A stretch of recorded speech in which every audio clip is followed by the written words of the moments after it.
I am not taking personal readings at this time.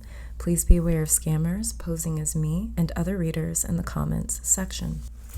Hello, beautiful souls, and welcome to my channel, Roseology. I'm so sorry for the long wait. My energy levels were fluctuating terribly with all those retrogrades, and I was just supremely exhausted. I stayed very active on Patreon, of course, but I definitely needed my rest. But anyways, today's pick a card is about the spirits and energies that were with you on this year's Samhain, aka Halloween, the one supposed night of the year when the veil is the thinnest. So we are looking at which spirits were around you, the messages that they attempted to send you, and the signs that they left behind and will be sending you in the days and weeks following Samhain. Very, very detailed messages, highly polarizing messages, let me also say. I tried to make the messages coming through as general as possible so they could apply to as many people as possible, but these energies had a lot to say, and it'll either resonate or it won't. There's just no other way to put it. But that brings me to the disclaimer. So obviously this is a general reading, meaning that it will resonate with who it is meant to resonate with, okay? If it does not resonate with you, don't try to force it. Tarot does not control or dictate your life. If you hear something that you don't like and think that you're just doomed to that reality, you're not using my readings correctly. My readings are for confirmation and not answers. So realize that at the end of the day, your free will and what you choose to do with it will determine your life's outcomes, and not a pick a card reading on YouTube. So be responsible, be accountable, and use this reading as a guide to help decipher the messages your spiritual team has been trying to send you all along. So let's get to the meditation. For those of you that want to participate in this meditation, let me just say, like I always do, this is a general reading for the collective. So in order for this reading to resonate with you, you need to be synced into the energy of this reading. To help you do that and to help you select a pile with your third eye and not your physical ones, I will be offering a 60-second meditation. Halfway into that meditation, I'm going to be placing crystals for my clairvoyants that like to pick piles with objects on them. And after the clairvoyant pile selection, there will be a clairaudient selection where I play a different tone for each pile, and you can select a pile based off of which tone resonates with you the most. If you're drawn to another pile, that's because there is another message for you in that pile. So if you are ready, get into a relaxed position, become aware of your entire body, starting with your feet and working that awareness up in sections from the feet to the head. Then take a deep breath in through your nose for around 5 seconds. Hold that breath for 3 seconds and then exhale for 6 to 7 seconds. Then ask your guides, spirit ancestors, the universe, or all of them to connect you with your higher self so you can receive confirmation on the spirit's energies, messages, and signs that were with you or came to you around this year's Samhain. On pile number 1, this is the Golden Thread Tarot. Pile 2 is the Kemetic Tarot. And pile 3 is the Tasma African Tarot.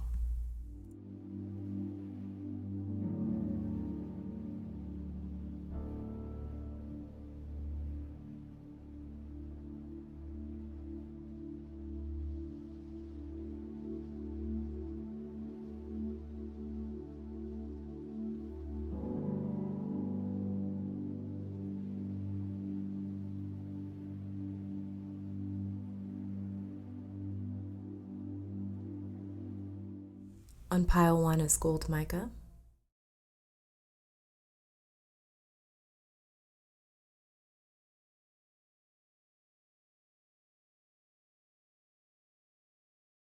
On pile 2 is Citrine.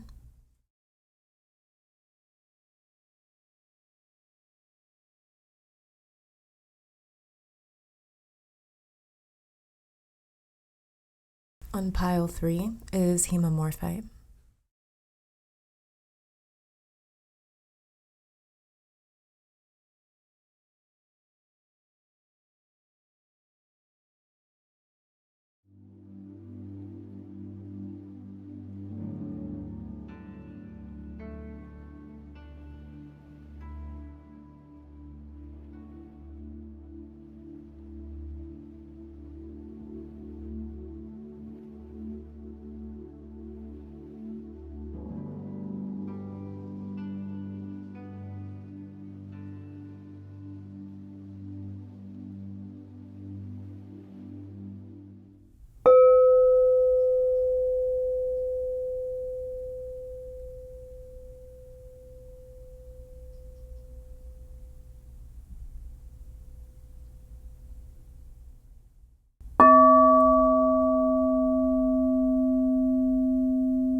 pile number 1. Welcome to your reading.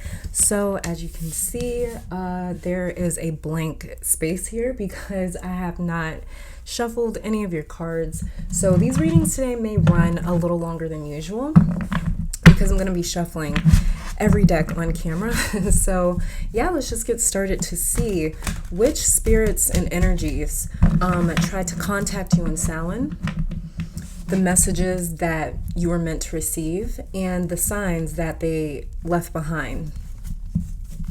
And so this deck here will be showing me the kind of energy that tried to get in contact with you. I'm going to try to get 3 cards out of this one. There are some blank cards in this deck that I decided to keep in the shuffle, just in case there was a certain energy that got in touch with you but wanted their identity to remain hidden. I want to honor that and respect that. So, you know, if there is an energy that's like, no, I don't want you to know just yet who I am, which is something that we actually talked about on Patreon, because I did a pretty deep dive look into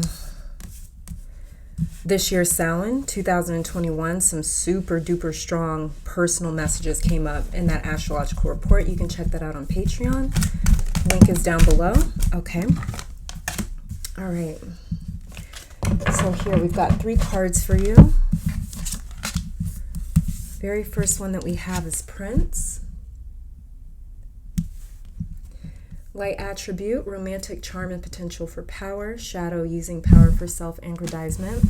Saboteur here, we have light attribute, highlights your fear of self-empowerment and the changes it would bring to your life. Shadow attribute induces self-destructive behavior or the desire to undermine others.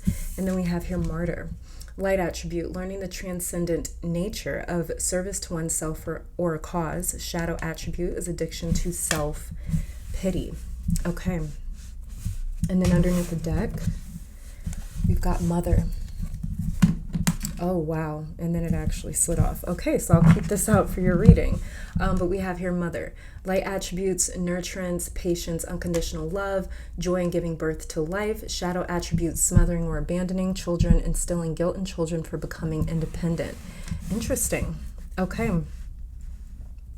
So very simply, this definitely could have been a mother figure. If any of you guys, mother has transitioned to the other side, to the spiritual realm, this could have definitely been your mother that came to visit you on this year's Samhain. It could have also been somebody that had masculine energy. So your mom could have been somebody that had masculine energy. Maybe your mom was like mom and dad to you. Maybe your mom was strict, or maybe she was, you know, tough, really strong. Maybe she was super independent, you know, so this could have been a mother with some sort of like masculine energy, or it just simply could have been a masculine energy with this Prince card right here that tried to get in touch with you. Also with this Prince card, what I'm picking up is an Ascendant Master. So this could have been an Ascendant Master that got in touch with you or tried to get in touch with you in this year's Samhain, as well as too with Saboteur right here and Martyr. I feel as though very many of you guys may have had, if this was your mom, very many of you guys may have had a single mother that raised you. This could as well have been a grandmother or a mother type figure that raised you. And maybe they did it on their own.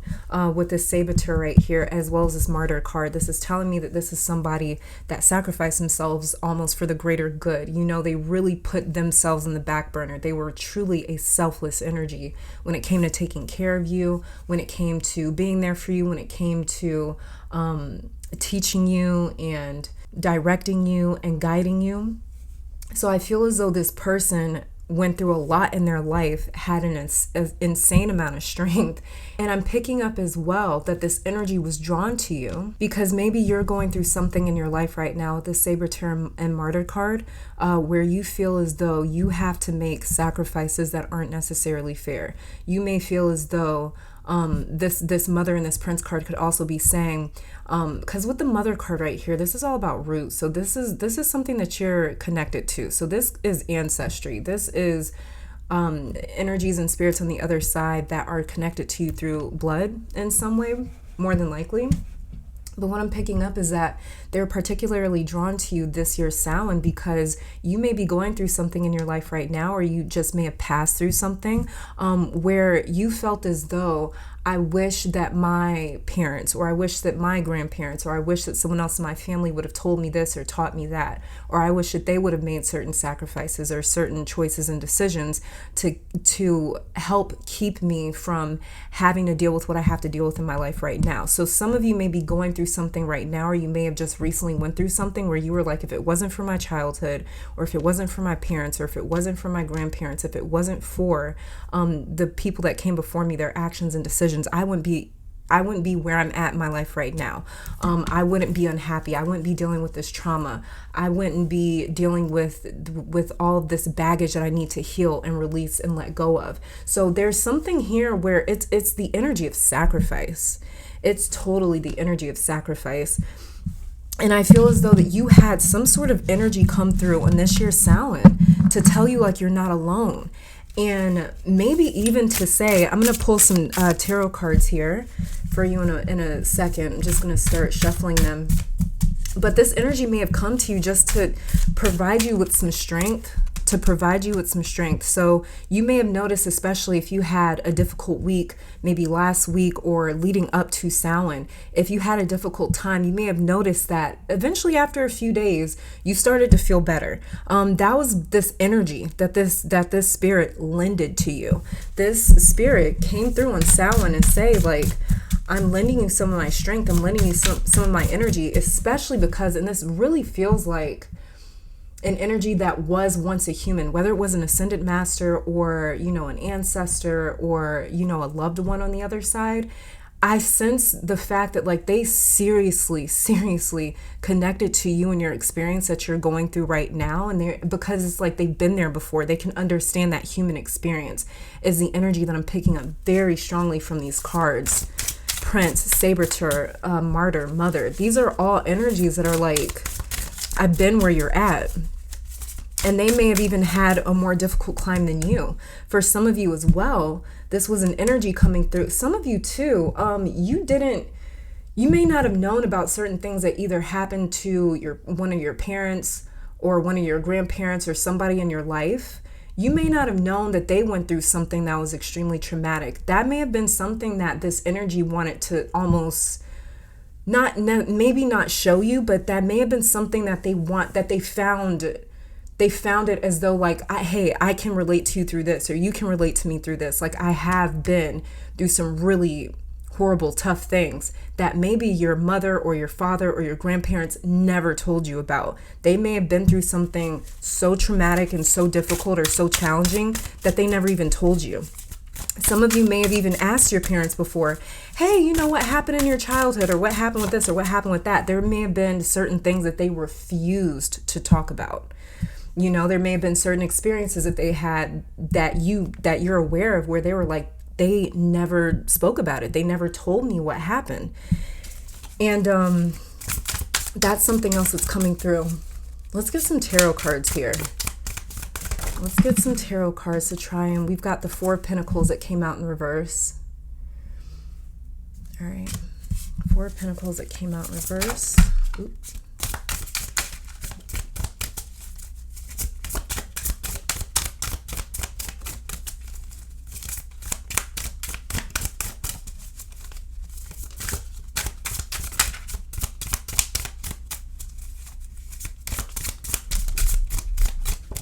I've got the Four of Pentacles in reverse for you.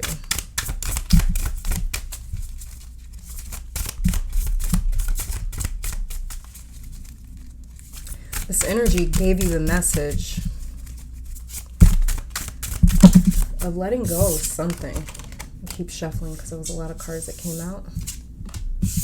This energy wanted to give you the message or the strength to let go of something. See what came out? We got the Five of Cups that came out, and then the Chariot in reverse that came out. Let me make sure both of these are your cards, though. 1 second.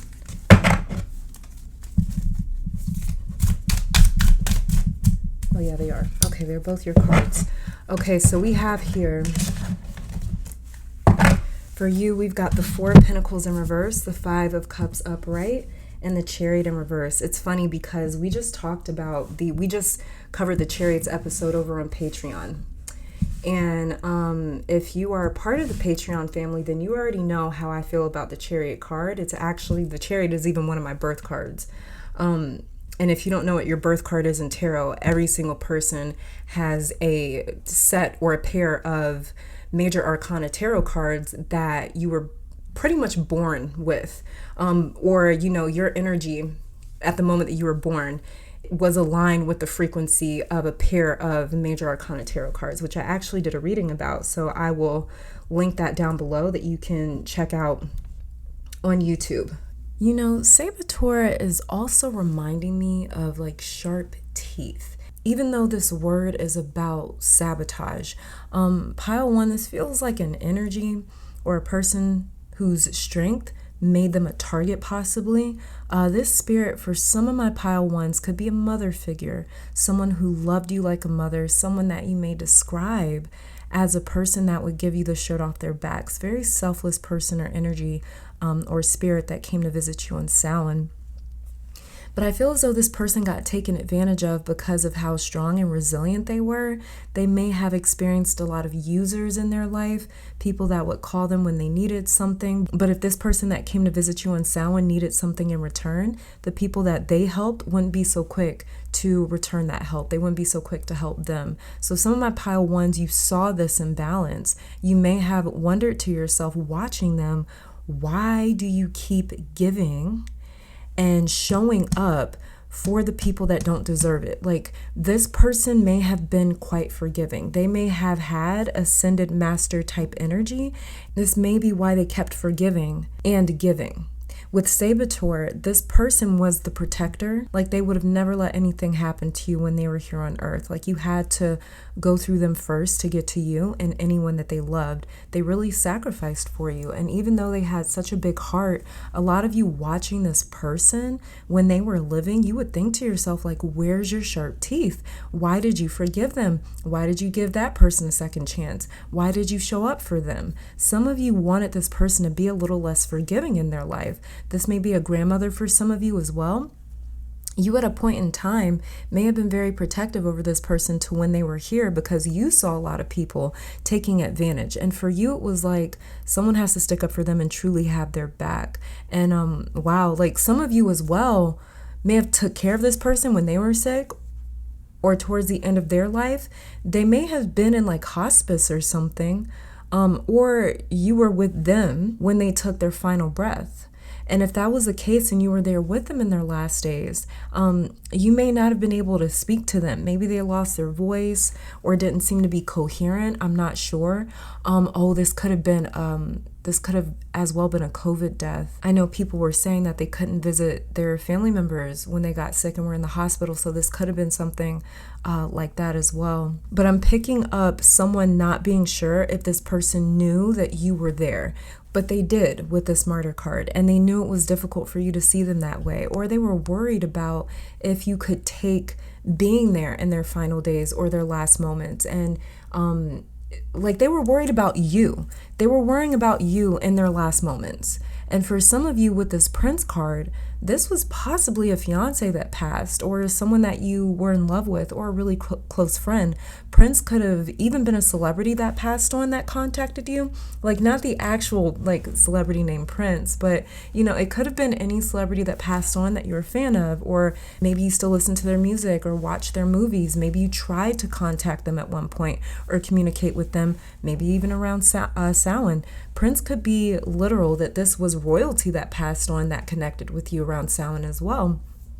And also too, for this mother card to be here in Prince, this could have been a child of yours that transitioned, and it's beautiful because they saw you and still see you in this light as a very strong, selfless, loving person. They're in awe of you if this was a child of yours or someone that you took care of. With Saboteur here, it could have been a pet because I keep seeing fangs with this card particularly. And Martyr could as well be talking about someone that transitioned through trigger alert, you guys, but this could have been someone that transitioned through suicide, especially if pills were involved. I just saw clearly.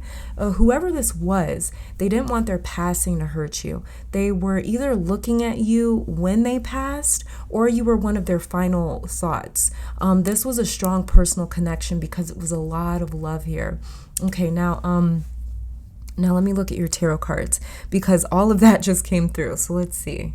So with these tarot cards here, I want to say 4 of Pentacles in reverse, 5 of Cups, Chariot in reverse, 4 of Pentacles in reverse. You lost your foundation when this person passed, or at some point in the recent past. Some of you didn't realize how much their passing would hit you. I feel like someone here thought that they were prepared enough to get through it, but it hit much harder than you anticipated.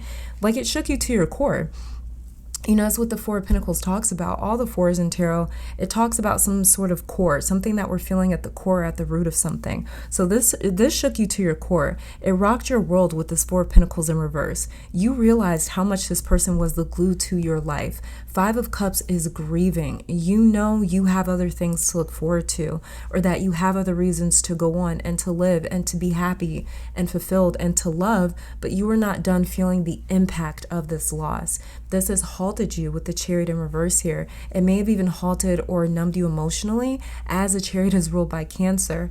For some of you, Chariot in reverse is alluding to a deep depression or a deep, deep sadness. Some of you have not been able to eat or sleep the same. You lost an appetite, and not just for food, but for like love, for dating, for hanging out with friends, for working, for laughing, for life almost. And like I said, that's only some of you, those that are in the thick of this grieving process still. But this is what this spirit that came to visit you on Samhain saw. They feel you still feeling the loss of something or of them. They want you to build a new foundation, pile 1. Do not give up on having a foundation just because it fell apart before. You went through a tower moment, yes, but what comes after the tower? The star, which is the card of rebuilding. This energy wants you to hold on to life because it is a gift. The spirit wants you to connect back to the idea that life and living is a beautiful gift. They don't want you to waste any more life on grieving their death. The 5 of Cups is heavier and more intense than I've ever felt it before, because some of you in pile 1, like I said, you know you have things to look forward to, like your other family members maybe, or a great job, or a great partner. There are other amazing things in your life, as we can see with these 2 cups that are still standing in this 5 of Cups here. But it's like you can't bring yourself to feel happy or excited right now. You can't look away from what you lost just yet. It feels like you can't move your head to even look if you wanted to. And this is what that spirit or energy saw. Okay, let's see what else we get with your clarifiers and what other messages come through. Oh, and before we even get to that, another message coming through is, with this loss you experience, it's made some of my pile 1s take inventory in their life and actually take action to be more fulfilled. Now, this is kind of like the flip side. So some of you, like after this loss, like, it changed everything for you. So some of you left your job after the loss of this person because it made you realize like life is too short. Some of you began to disrupt your foundation, your own foundation, because this loss woke you up and it made you wonder where you lacked control in some areas of your life. It made you wonder if you were like okay with the life that you were living. And it's like it started to make you realize like life is really fragile. It's really precious. Life is passing me by. I'm getting older every day. You know, some of you may have started to think like that as well after the loss of this person.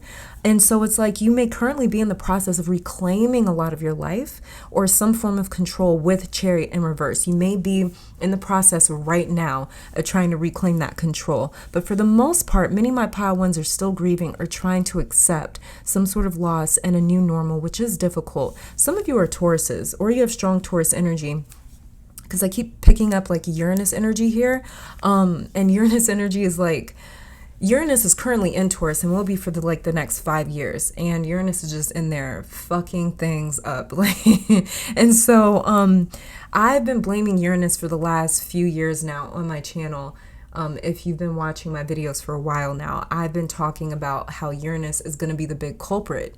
You know, Uranus is the big reason that the world and the collective is seeing so many changes and that we're dealing with so many upheavals when it comes to our normal way of living and life as we know it. So yeah, I feel like some of you could be Tauruses or have very strong Taurus energy, because something here feels like a big shock to the system. And again, some of you knew this person was sick, but you underestimated how much their passing would affect you. Like you thought you were maybe more emotionally and mentally prepared, and there's no way to prepare for something like that though. For some of you, it's time to leave your job, or it's time to retire with this Four of Pentacles in reverse. And this Five of Cups is saying for some of you that you may not want to walk away from this job just yet because you're afraid of the fact that maybe you won't have anything to do all day. Maybe you don't know what you're going to do with your day or do with your life with this Chariot card in reverse right here.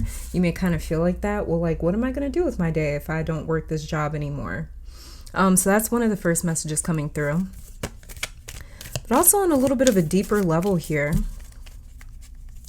with the Four of Pentacles in reverse, I'm just shuffling some clarifiers because I'm not going to pull any clarifiers just yet. I want to see what I pick up by just looking at your tarot cards here. But it does help me to channel the message if I'm shuffling something I noticed. So with the Four of Pentacles in reverse, it could have even been one of your ancestors could have even been royalty. And it's like they may have had a difficult life even though they were royalty, or even though they were born with some sort of possibly elite status or something along those lines. But they were very drawn to you because they can tell that right now you're being asked to surrender to some sort of transition, to surrender to some sort of transformation. And everyone that has been through any sort of transformation understands that it's painful and it's not always fun. For you, this transformation comes at the price of your stability and your security. Whether this is a job, a relationship, or anything in between, a lifestyle, a habit, a way of life, it doesn't matter. You're being asked to sacrifice something that makes you feel stable, secure, comfortable. And there's even a little sense of identity in there too, because it's just like, if I let this go, then who am I? Or what does that mean for my life now? What direction am I going to travel in now with this Chariot card over here in reverse? The Four of Pentacles is ruled by Capricorn as well as the Sun. So this would be like the Sun in Capricorn. And then the Five of Cups is ruled by Scorpio as well as Mars. So this would be like Mars and Scorpio. And the Chariot over here is ruled by Cancer. Now, Sun in Cancer is highly ambitious. Mars in Scorpio is vengeful, and Cancer craves security. For those of my pile ones that just dealt with another person abandoning you or walking away in the moment that you felt you needed the most, don't get revenge. Don't plot it. It won't make you feel any better, and it will not be the outcome that you're thinking it will with this Chariot in reverse. There is something that you're kind of anticipating at the finish line. It's going to look like this, and Chariot in reverse is saying no, it won't. And it has something to do with your emotional state. It has something to do with your emotional well-being, because again, Chariot is ruled by Cancer and it's in reverse here. So whatever it is that you're thinking is going to work out a certain way emotionally, it won't, especially if it has anything to do with like revenge or anything like that. So Chariot in reverse has a lot of backfiring energy to it. So please be careful about the emotions that you emote. Some of you got in an argument recently and may have told someone you hated them, but it's because of how deeply they hurt you, or it's because they abandoned you. Some of you already feel alone, and you may have been clinging onto this Four of Pentacles in reverse, something that's not holding on to you. In order for us to be able to hold on to something and have that other something's consent, it needs to also be holding on to us. There's something here that you're holding on to that isn't holding on to you.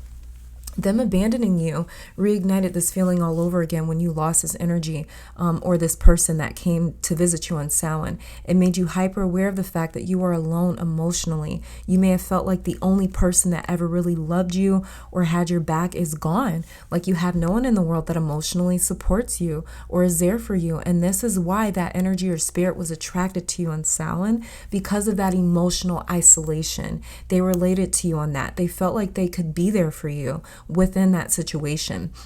They may have been around you during this ordeal where someone walked away or wasn't there, or maybe they stopped talking to you, cut you off, left you high and dry.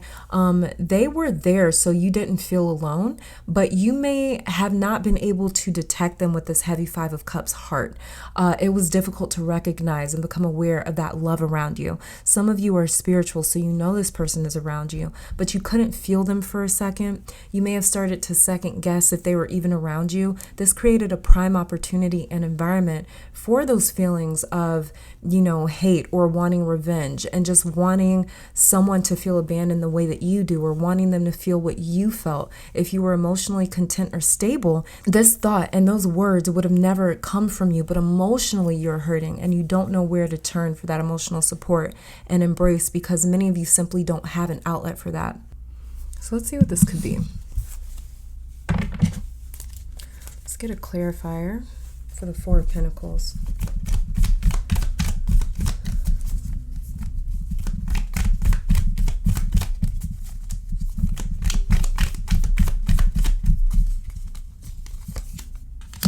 Knight of Pentacles, Five of Wands, Nine of Cups in reverse for the Four of Pentacles in reverse. Now with the Four of Pentacles in reverse being clarified by the Knight of Pentacles, Five of Wands, and Nine of Cups in reverse, this is saying that your natural reaction and instincts say to fight change. Yeah, some of you are definitely Tauruses, because again, we have Uranus and Taurus, and that's what's turned the world upside down on its head over the last couple of years. It's crazy because Uranus, no one ever blames Uranus, but this is you kicking and screaming when it comes to change. You like to take things slow and move at your own pace. Knight of Pentacles right here, but you are not in control with the situation here where you feel abandoned with this Five of Cups by someone. You feel like something or life is happening to you right now. And this is what's causing that internal conflict with this Five of Wands. For some of you, there's so much inner conflict that it may have caused you to lash out at some other people in your life, when in reality, all you want and actually need is emotional support, and most importantly, acceptance. So either you could have been lashing out at people, or you may be kind of like involved in a few different arguments with a few different people in your life right now. Some of you feel like you can't or are not allowed to have a bad day, and that pissed you off as well because someone makes you feel ashamed or guilty for feeling. That's what I'm picking up. That's the emotional abandonment, because it's like, at the very least, let me grieve or feel or emote in peace. Don't judge me. Like, you're already not there for me emotionally. You already don't get me emotionally, or you don't feel as deeply and sensitively as I do. So please don't judge what you don't understand. But this person, it's like they add insult to injury. I'm not gonna lie.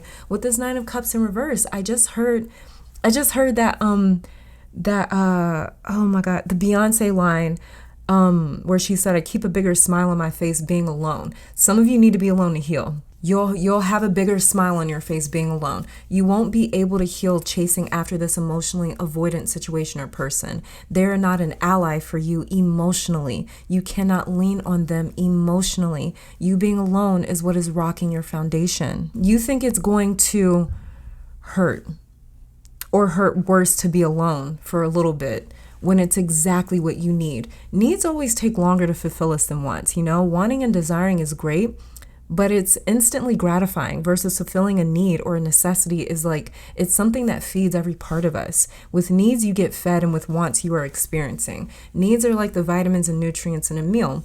Wants are like the sugar and spices that make it taste good, but tasting good doesn't mean it is good. It's just an experience stimulating your senses. This won't taste good, pile one, but your soul will get the vitamins and nutrients that it needs. Have you been feeling tired or fatigued lately? Going through any strange health symptoms? Noticing you're mentally not as sharp? You are in need of nutrients, pile one. This is a big message. This energy or spirit delivered or tried to give you on Samhain. Some of you even prayed or manifested. Actually, because this Nine of Cups is in reverse, this looks like a cord cutting ritual or a banishing spell. Okay, so it may not have been a manifestation. It could have been some sort of, like, again, cord cutting ritual, maybe like a banishing spell. some sort of ritual or ceremony, maybe where you like purge something or release something. This is you trying to pull back your energy, and in some sort of possible soul contract or soul tie, you asked for peace, and some of you asked to get away or for more peace. But when you are told or instructed what to do, you complain that the food doesn't taste very good. You're waiting for the food to taste good, and it never will, pile one. I don't care what they do or what flavor they add to vitamins. Vitamins will never taste good, and neither will this, pile one. This Four of Pentacles being clarified by the Knight of Pentacles. This is something that you worked very hard for. You had to be very patient for. And it's like once you got somewhere, there's been a lot of confusion. There's been a lot of fight required to maintain something or keep something. It's not bringing you joy or happiness anymore. Maybe it did at one point. And this could have been something that you manifested some time ago. This could have definitely been something that you manifested, something that you asked for. And it's like, now that I'm here, or now that I've reached a certain point, I've had to stay in this fight in order to hold on to it. It's too much stress involved. And this is why you're being asked to let go of whatever this is. And I can't necessarily clarify exactly what this is because it's going to be different for everyone. This is a general reading. You know, that's what happens in general readings. I like to leave them as vague as possible, so your intuition can pretty much fill in the blanks. So, and you know, in these readings, we collaborate. These readings on my channel, it's meant to be a collaboration. We're working with my intuition and your intuition to sort of paint a clear picture. And so what I'm seeing here is something that you were very patient for. You may have worked very hard for. You may have even tried to manifest it. It did come to fruition. But at a certain point, it has turned stressful. It's turned stressful. This could have been a job that you tried to manifest and you got it. But now it's stressful. And now what it is demanding of you is a lack of peace. It's now what it's asking of you. It's like the price to maintain this now is to relinquish some peace. Relinquish your peace, relinquish your joy. Nine of Cups upright talks about joy. There's so much joy and contentment there. You don't have that necessarily in this situation anymore. Five of Cups, let's clarify the Five of Cups.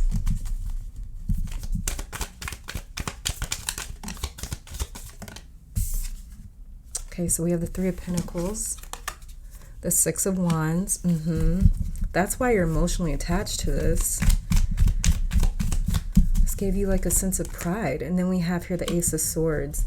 So with the Five of Cups clarified by the Three of Pentacles, Six of Wands, Ace of Swords, pile one, for those of you that experience this emotional abandonment in a romantic relationship, or maybe with a family member, or it could have been maybe like a few people that you experience this with, for Three Cups to be spilled over in the Five of Cups.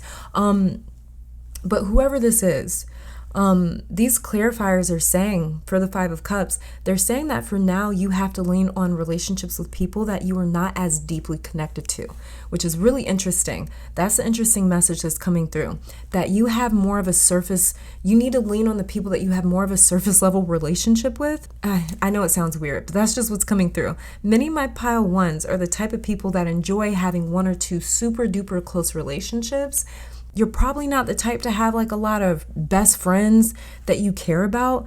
Yeah, you could definitely be a Taurus, or honestly any of the fixed signs, Taurus, Scorpio, Aquarius, Leo. Fixed energy is known to be your friend without being deeply invested in everyone and everything, because fixed energy knows how to preserve and conserve its energy by not getting involved and so deeply invested with everyone and everything. So these clarifiers for the Five of Cups is saying with the Three of Cups, the times that you are entering into right now, you will thrive more without the need to emotionally deep dive. So anyone that you feel like puts you in a really high or a really low is not the type of person or trigger or stimulant that you need around you right now. This Three of Pentacles is saying you need more monotone energy around you, where people are here for a purpose and a cause, where you know why they're here. They're here for their own goals just like you, because there's no guessing with this type of person or relationship. So this would be like a colleague or someone that you work with maybe or do business with. This is about keeping your relationships simple for now.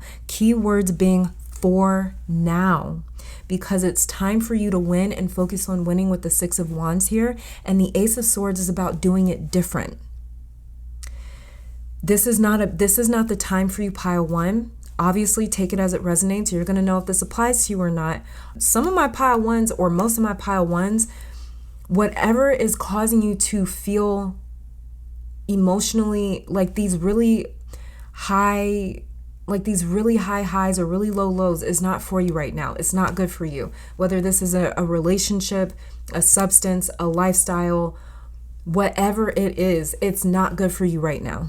You need to avoid going too emotionally deep right now. You need to avoid the really high highs as well as the really low lows. So you need to stick to something that you can anticipate, that you don't need to trust. You need to spend your time with people and doing things that are predictable, because it's time for you to win and focus on winning with the Six of Wands here. Ace of Swords. You see how the Five of Cups, Ace of Swords, you're doing things different. It's about doing things differently.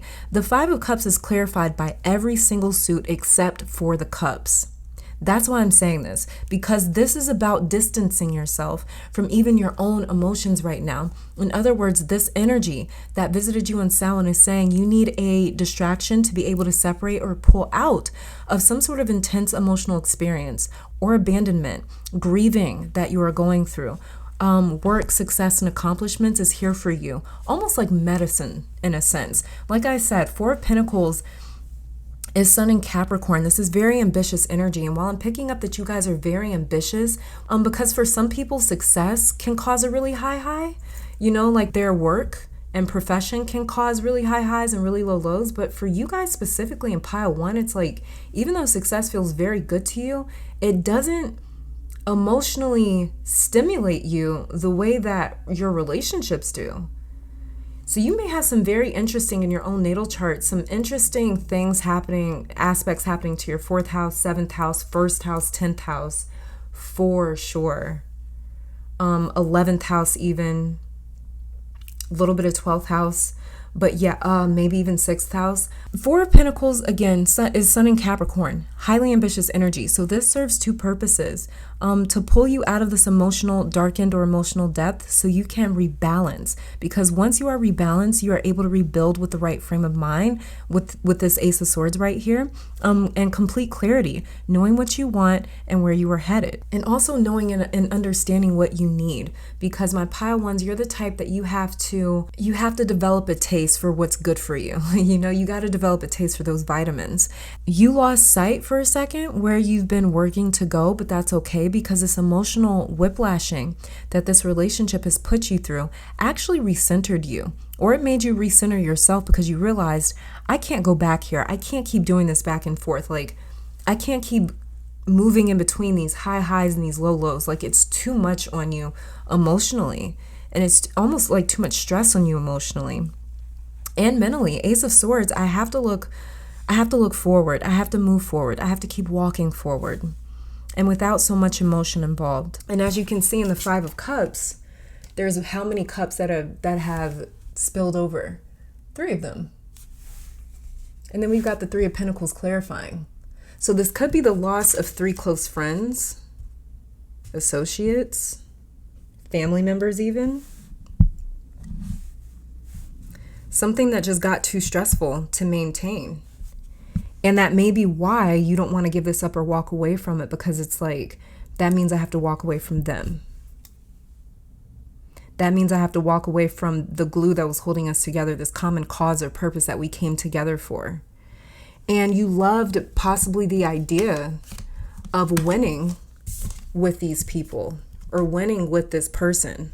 You love the idea of you guys being successful and winning together. But very simply,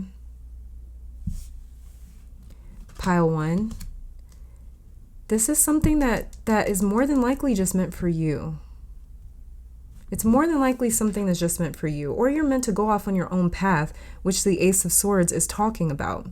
5 of Cups says to abandon this path. It says to leave that path. There's 3 cups that have fallen over.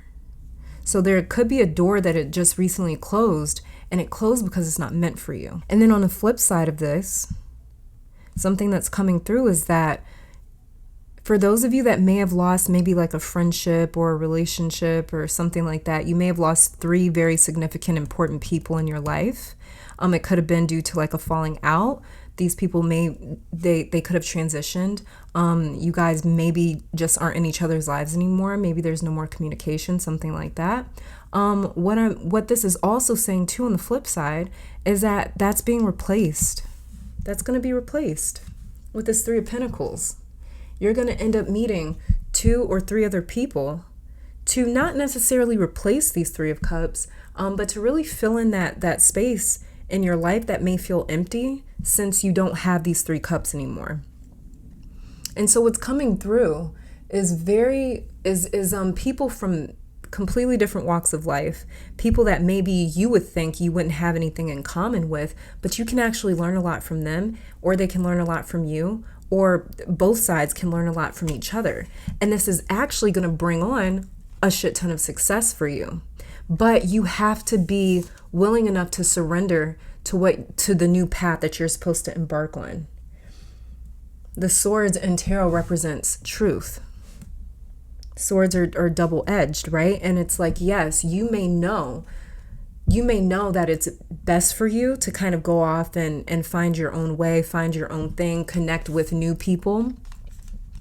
But it also means that you have to walk away from this old group or this old situation or this old experience or these other people. And it's like there may be a little bit of guilt coming with this 5 of Cups right here. Something about this 5 of Cups is a struggle for you because maybe you don't feel as though you should be doing this. Maybe you don't feel as though you should be leaving these people behind. You may feel as though you may feel bad about having to leave certain people behind so you can go off and find your own success. But this is also saying too that you're the only one that's kind of meant to shine. And I know that that may sound a little harsh, but that is what this energy that connected with you on Samhain was actually trying to say to you. Sun in Capricorn, this 4 of Pentacles is saying that this was an idea that you were really sold on. You were really, really sold on this. Like you were like, this would be perfect if we could make this work, if we could make this happen.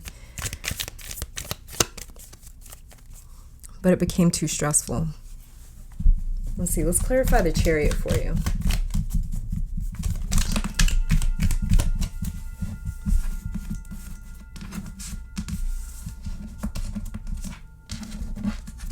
Okay, so the cards that we did have come out for you is the Emperor in reverse and the Page of Swords in reverse. I'm going to keep shuffling.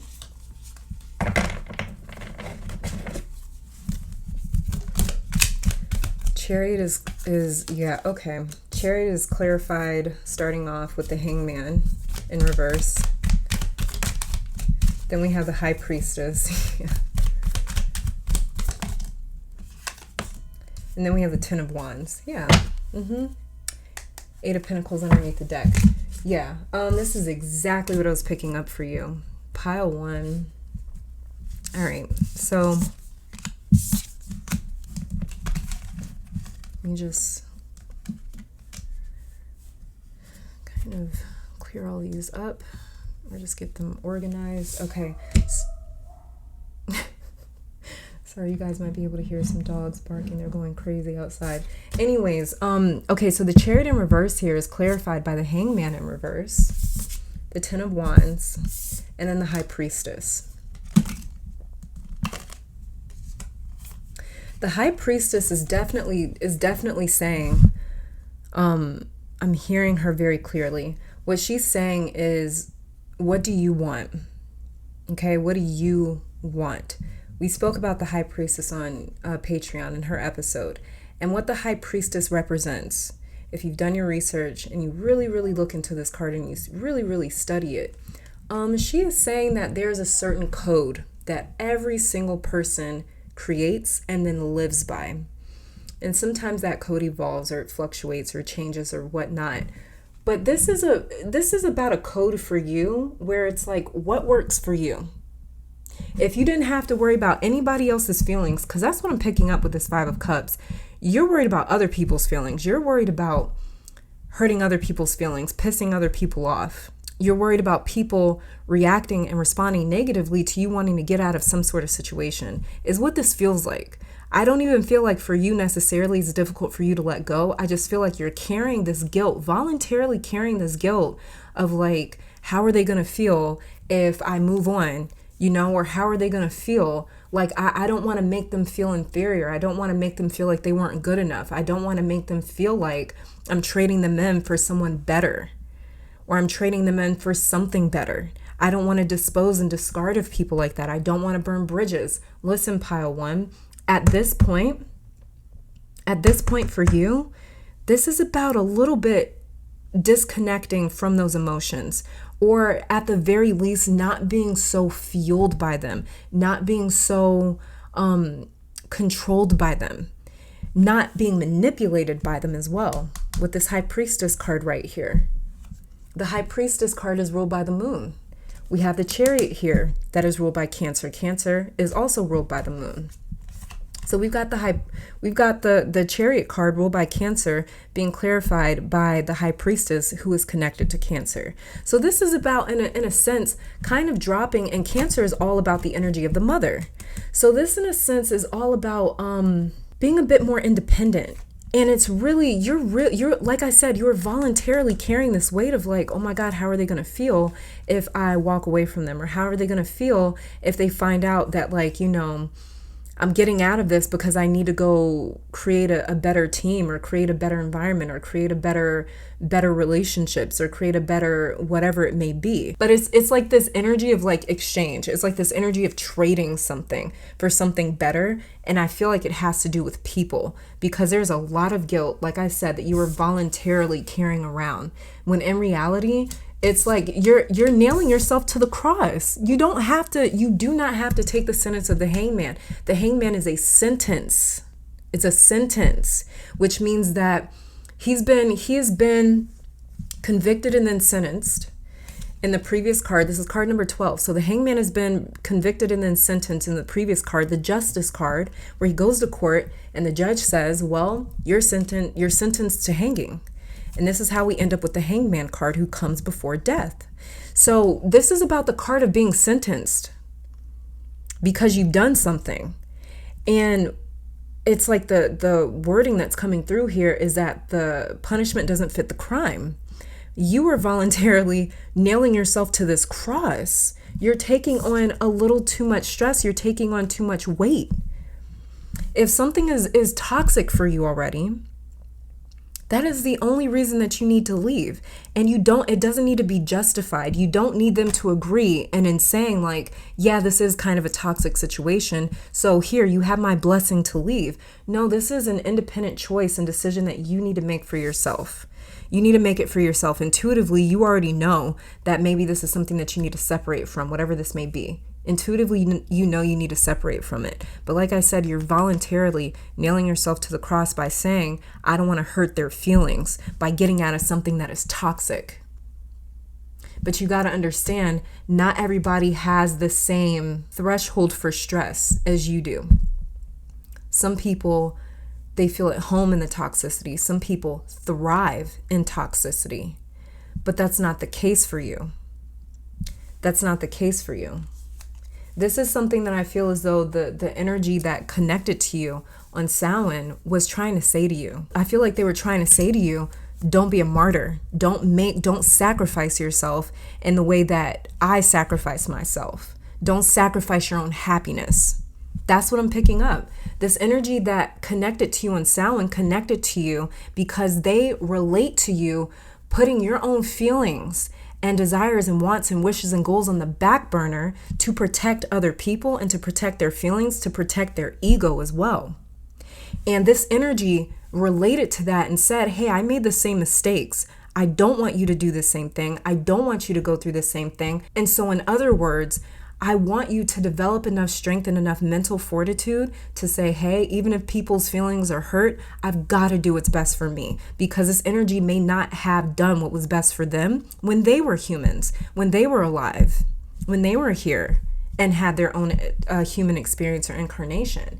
And so that's really what I'm picking up as their main message to you is like, Don't do what I did. Now, Chariot in reverse clarified by the High Priestess, Ten of Wands, and Hangman in reverse. So this energy that came to you and was with you on Samhain is highlighting the High Priestess. This card is also about their code, not just yours, but the code is so different. You and this Five of Cups disappointing ass person have completely different moral codes. There's things that they've done to you that you wouldn't have even done to someone that you hated.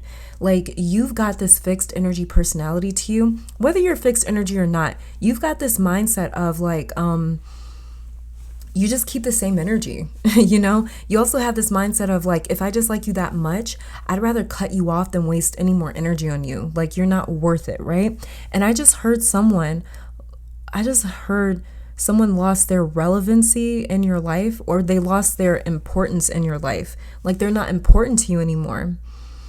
Oh, I think, okay, that's what's to come. That's what's to come. After you get some time to yourself, after you go through this Ten of Wands, you're going to feel less okay with extending yourself because you did all the heavy lifting. You realize, like, you emotionally abandoned me yet again. I don't need you anymore. Not if I'm taking care of me for me. This High Priestess clarifying the Chariot in reverse is interesting because this Chariot card is saying you have expelled a lot of energy unnecessarily in trying to walk a fine line. You've been trying to walk a fine line between your code and their code, or their morals and your morals. You're trying to make it work. You're trying to make it happen, but it can't. Hangman in reverse, you don't see just yet how much effort and energy that you are putting towards something or someone. Like, you just don't see it just yet, that this isn't your job to be someone else's moral compass between their higher energy and their lower energy. It's not your job to be someone else's high priestess or their sounding board. You know, the reason why you can't even emotionally reconnect to this Five of Cups is because you've reached a new threshold of pain or emotional abandonment. They've done something that you cannot get over, but you might not realize how done you are yet. It's like you needed one last reminder, or one last sort of like sting to know, like, okay, this isn't for me. I can't keep putting myself through this for them. I can't keep Ten of Wandsing it for them. If I'm going to move mountains like the Ten of Wands, I'm going to do it for me. So if you've been wondering to yourself, will I ever be able to do what's best for me? This spirit that was with you on Samhain is saying clearly, yes, you are already doing it. You just can't see it yet. Hangman in reverse. You've already traded one life of emotional isolation and imbalance for one of more harmony and balance, for sure. That there's the energy of exchange here. And you may feel guilty about that, like you're trading in a bad partner for a better one, or a bad friend for a better one. You might be framing it that way in your mind, and you don't want to treat people like they're disposable. But pile one, when someone acts like trash, you know, what do you do with trash? Like, you fill in the blanks, you throw it out, right? So, but you know, there's this exchange happening here that most of you can't see because you were looking at the Three Cups that fell over, even though you have three people bringing you a pentacle of their own with this Three of Pentacles right here. They're not bringing feelings, words, and promises. They're putting their money where their mouth is with the Three of Pentacles. In other words, they are who they say they are. So this spirit from Samhain is saying they see you with maybe new friends, a new community, a new workspace. But again, these people don't play emotional games or mind games. And these aren't going to be people that you're super duper like emotionally connected to or very deeply emotionally invested in just yet. You won't get there just yet. You may never get there. But especially like for the time being, you won't be there just yet. But this is something that you need. You need a relationship that's not so tricky and that's not like trying to follow a straight line in a forest, you know, like somebody that you have an emotional connection to. It's like, it's not a straight shot. It's not as simple as just being loyal and treating them good. It's like this person plays games, or it's something weird here where it's like it's very this person makes it more difficult than what it needs to be close to them, to have a relationship with them. And these three people coming into your life, these Three of Pentacles people coming into your life, it's going to be very, very simple. There's going to be respect there, loyalty there, honesty there, transparency there. And it's not going to be something that you necessarily have to ask for, but it's going to be a lot more mature type of relationships that you're coming into, where they're not going to put you through shit just to see what you do or just to put you through it. I don't know. Like, they're not going to be chaotic just to be chaotic. That's not their energy. Like I said, these relationships are a lot more simple and will bring a lot more stability. And this spirit is super excited for you to know that. If you've been feeling like there's someone on the way, or just simply wondering, will you ever have real friends or a real partner or real family? The spirit is saying, yes, it has already happened. 10 of Wands, you just haven't gotten there yet in your own timeline. But the 10 of Wands means that this is the end of the road for you. You are nearly there, pile one. It's just one gradual, slow ass step at a time when we're dealing with the 10 of Wands. He's moving a lot slower. Wands is one of the more faster suits in tarot. But when we get to the 10 of Wands and he is right there near that finish line, he slows down, right? He slows down a lot because he's carrying an obscene amount of weight. So, that's kind of what's going on for you with your journey right now. If you were to drop all of these weights, this 10 of Wands, imagine how quickly you could get to the 6 of Wands moment. And the 6 of Wands, even though he's being celebrated, which is a great thing, he's nowhere near as tough as this 10 of Wands is just yet. You have a lot of strength that you're not recognizing, and you're not being fair to yourself. You're almost devaluing yourself a little bit because you're mischaracterizing yourself. A lot of my pile ones, you think that you have some sort of almost like, not weakness, I would say, but you're a little worried. You may be a little worried that it's like, am I being weak by not choosing myself? Don't label it in that way as a weakness. It's not a weakness. You're a very caring person. You care about other people's feelings. You're very considerate. But at some point, this energy has come here to remind you, hey, don't make the same mistake that I make. Don't keep putting yourself as a last priority, because you know that you're strong enough to take it. Look, we've got the 5 of Wands, 6 of Wands, 10 of Wands. You're dealing with an immense amount of stress. That's what this 10 of Wands is coming from. But once you walk away from this stressful situation, it's going to bring in a lot of success, as well as it's going to bring a lot of, it's going to bring a huge moment of relief where it's like, damn, at least I don't have to deal with it anymore. At least I can kind of focus on myself. So there is a huge message here. Stop ignoring your own needs, and stop ignoring the fact that you haven't been able to feel joy in a very long time. Stop ignoring that. Go create your joy. That's the message that's coming through for you. Let's see, let's get a couple of oracle cards for you. So we have here Cauldron, synergy and healing. Yeah. Synergy talks about connection, but more so it's almost like cooperation. It's like synchronicity, right? When we're dealing with synergy, it's why that's why the words sound similar. So by you, what this Cauldron card is telling me is by you working very closely with this energy that came and visited you in Samhain, it's going to be extremely healing. So some of you actually may look at whatever this energy is. I feel as though many of you knew this energy, possibly when they were alive, or you knew of their story. So maybe this was like an older family member and you knew about their story because people would talk about it and tell you about it growing up. But either way, you may look at this energy, or you may have at one point looked at this energy and been like, I'm not going to make the same mistakes that they made, or why did they do that to them? So, you may have had a lot of judgments about the decisions that this person made in their life. And you may have even had pity for this person in their story because they maybe experienced so much unhappiness in their life, or stress, or they really had to be selfless. They really had to pick up the slack and the weight of other people around them, because other people around them, they just weren't strong enough to carry the same weight and the same load that they were. So you guys may have either really kind of rejected that and been like, that's not going to be me, or you may have had pity for this energy. This is about you guys working extremely closely with this energy, because the energy that visited you on Samhain, what I'm picking up is they want to almost convey their story to you personally. Like they want it to be more intimate and one-on-one. They want it to be more so like, you know exactly what they went through, where you can feel them, where you can sense them, where you can pick up on their energy and what they went through. They want to work very closely with you, because by you working closely with this energy, what it's going to end up doing is really transforming you in a sense where you learn how to be a little more selfish, and not even selfish, because I hate using that word because it's such a strong word, but it's like where you learn how to be your own team player in a sense, where you learn how to prioritize yourself first and foremost above anything and everything else, because this energy is looking at you and they're worried that you're taking the same steps that they took. They're worried that you're going down the same path that they are by ignoring so many of your own needs. They're really worried about that.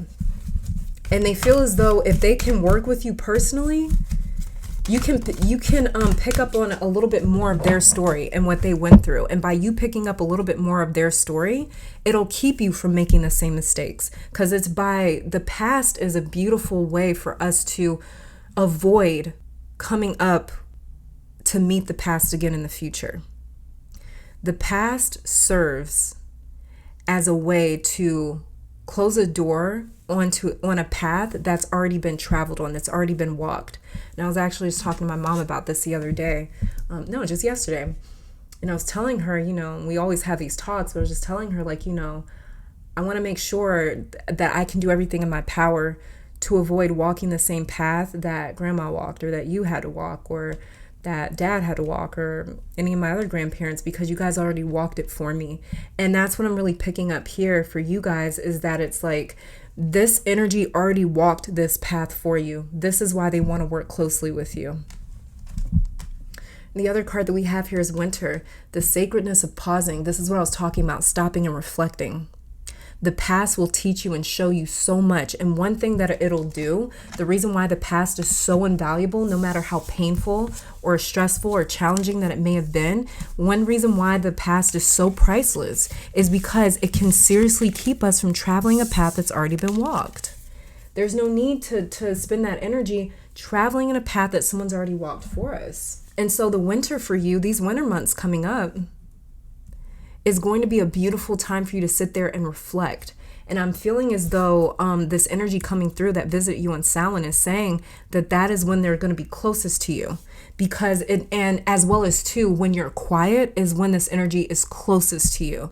Because if you notice that you spend a lot of time by yourself, or if you notice that when you are alone, when things are quiet, that you start reflecting, that you start thinking of the past, that you start thinking of your parents or your grandparents or any other person that came before you, if you start really sitting there and thinking about the things that they went through, that is because that is this energy that is very closely connected to you that comes through and is trying to share their story. They're trying to share stories of the past with you. They're trying to share history with you because they want to keep you from walking the same path that has already been walked. That is extremely important to this energy. And I feel as though it's probably something that's extremely important for you guys with the Chariot card right here.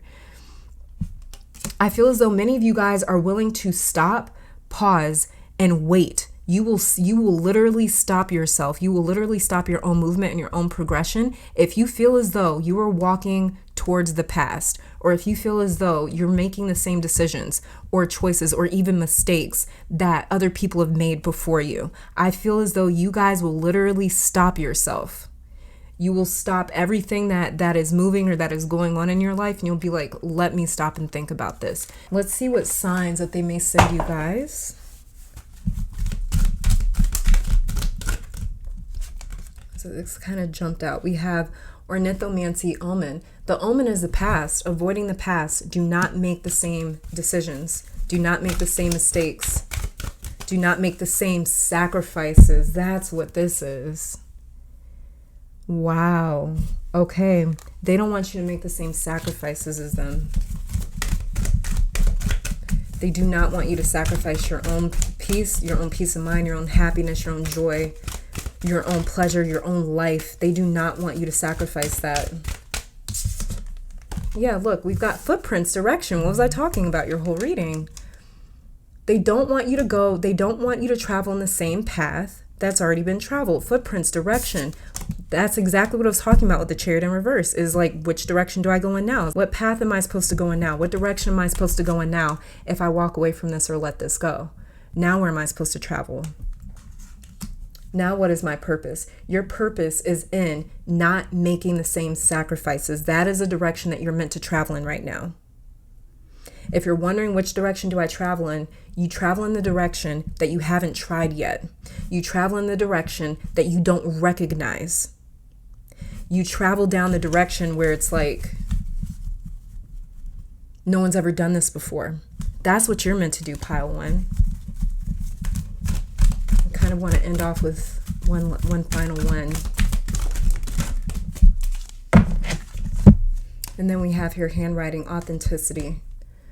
So if you have any like maybe old letters in your family, if you have any like journals or anything that this person left behind, check that out. But as well as too is like this energy for you may have left behind some sort of instructions or directions, hopes, wishes, dreams for you.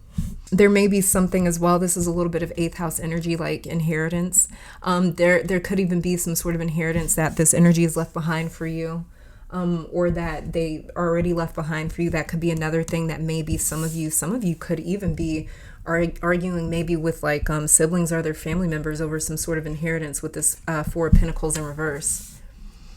It could be some sort of inheritance or something that this person left behind. It could be like a house or, you know, like a object or an asset that they left behind. And there could be a little bit of arguing in the family right now behind who gets what. And if there is something that is written in a will that says it belongs to you and only you, this is my wish, this is my last wish for you to have this, do not have any guilt in taking that for yourself. That is another thing that's coming through.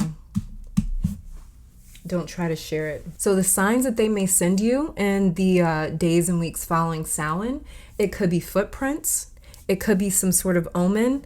So what I'm seeing here is something in the sky. There could be something in the sky. If you guys are sky watchers, sky gazers, anything like that, if you like looking at the stars, the moon, the sun gazing, anything along those lines, if you like looking at clouds or birds, anything like that, watch out for any sort of shapes in the sky. That could be some sign that this loved one or this energy sends you. As well as too, watch out for any sort of letters that you may find from them. You may find something that was written in their own words, written by them. Look out for that. Look out for anything that has been written down as well. And with footprints too, this could be seeing footprints, hearing footsteps. This is also impressions. So what I wanted to add in for the footprints card here is if it feels like, best way I can describe this is with personal experience. If you've ever been like lying in bed or sitting on a couch and it's like you felt the mattress or the couch make some sort of indent, like someone just sat down beside you, but there's no one there, you know, that could be a sign from this spirit. Handwriting as well. Look out for seeing words or things written out in your dreams, and even artwork, pile one. Any sort of writing that sticks out, make sure to read it. So if you know anything about bibliomancy, this could be alluding to something along those lines. And bibliomancy is where you basically ask a question or you wonder something, you grab the nearest book or you grab a book that you're drawn to, you just flip open a page, read a certain line or a certain paragraph, and it's a method for divination where reading that certain line or that certain sentence, that certain paragraph, it answers a question that you have or it clarifies something that you've been wondering about. So this could also be alluding to something like that, using books to divine information from the celestial being or from this being on the spiritual realm. You guys, if you practice something like automatic writing, or if you have been writing something down lately and you notice that your pen just sort of started doing its own thing, or you were just like downloading as you were writing, this could be another thing. Or this could be saying that one way to really connect to this energy is to do something like automatic writing if you're comfortable with that and if you know how to protect yourself using that method of divination. And then footprints as well is all about if you see footprints, if you are very if you keep seeing images of feet or footprints or even a path, you know, something that was left behind. Because footprints also talks about the past. You know, you can't see a footprint unless somebody stepped there before. So it's the footprints for me is also saying like, if you see any sort of imagery or art about feet or a path or about a road or about footprints, that is going to be very extremely significant. That is going to be a very, very, very significant message from this particular energy, that they are directly talking about the path or the past as well as the future, where we've come from, where you are supposed to be headed, is going to be a very specific message for you. And so these are the messages that I'm picking up for you guys, the signs and synchronicities that they may try to send you in the following days and the following weeks from Samhain. But you guys, this is all that I'm seeing for you, pile number 1. Thank you so very much for tuning in. Let me take this time to thank your guides, my guides, our higher self, amazing spirit, for these messages, as well as this loved one for coming through. Hopefully you all come back to visit sometime soon. Don't forget to check out that Patreon reading where we look into the astrological energy surrounding Samhain, because there's some more personalized messages in that are more astrologically related. So there may be even more clues as to who this energy could be for you in that Patreon reading. You can check that out as well. Link is down below. But you guys, please stay safe, healthy, blessed. Keep conquering the world. And I will see you guys next time. Bye. Pile number 2, welcome to your reading. So, as you can see, blank space that I'm starting with because I have not shuffled any of your cards. So these readings in these piles today are definitely going to be probably a lot longer than normal, just because I'm going to be shuffling every single deck on camera. And I don't know why I decided to do this, but it just felt appropriate. So we're going to be starting off with this deck right here of oracle cards. This is the archetype oracle card deck, I believe.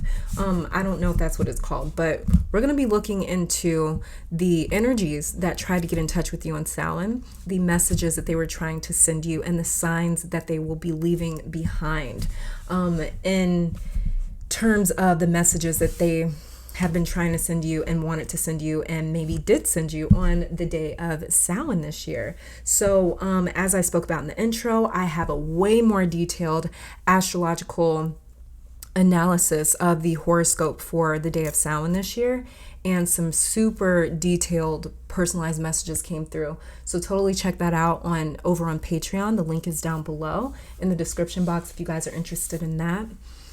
So yeah, let's just get started. And also let me say too that I left the blank cards that came with this deck in this deck, just in case the energy that did get in touch with you on Samhain wants to keep their identity concealed. Then I want to respect that and honor that. So they'll let me know if they don't really want to be detailed, or if they don't really want to be kind of like, I guess you could say, named in this reading. So we're just gonna get started. Okay. Pile 2.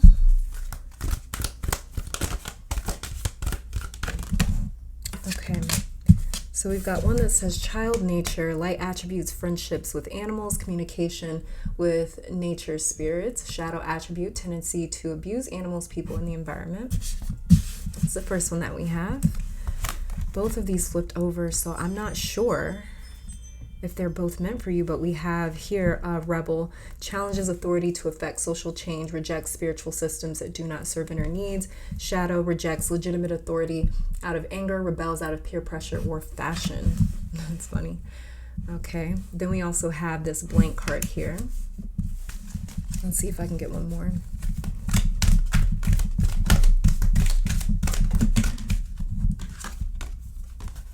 Then we have here beggar, and it says like attributes, confronts empowerment at the level of physical survival, awakens a spiritual authority of humility, compassion, and self-esteem. Shadow is dependence on others to the exclusion of effort.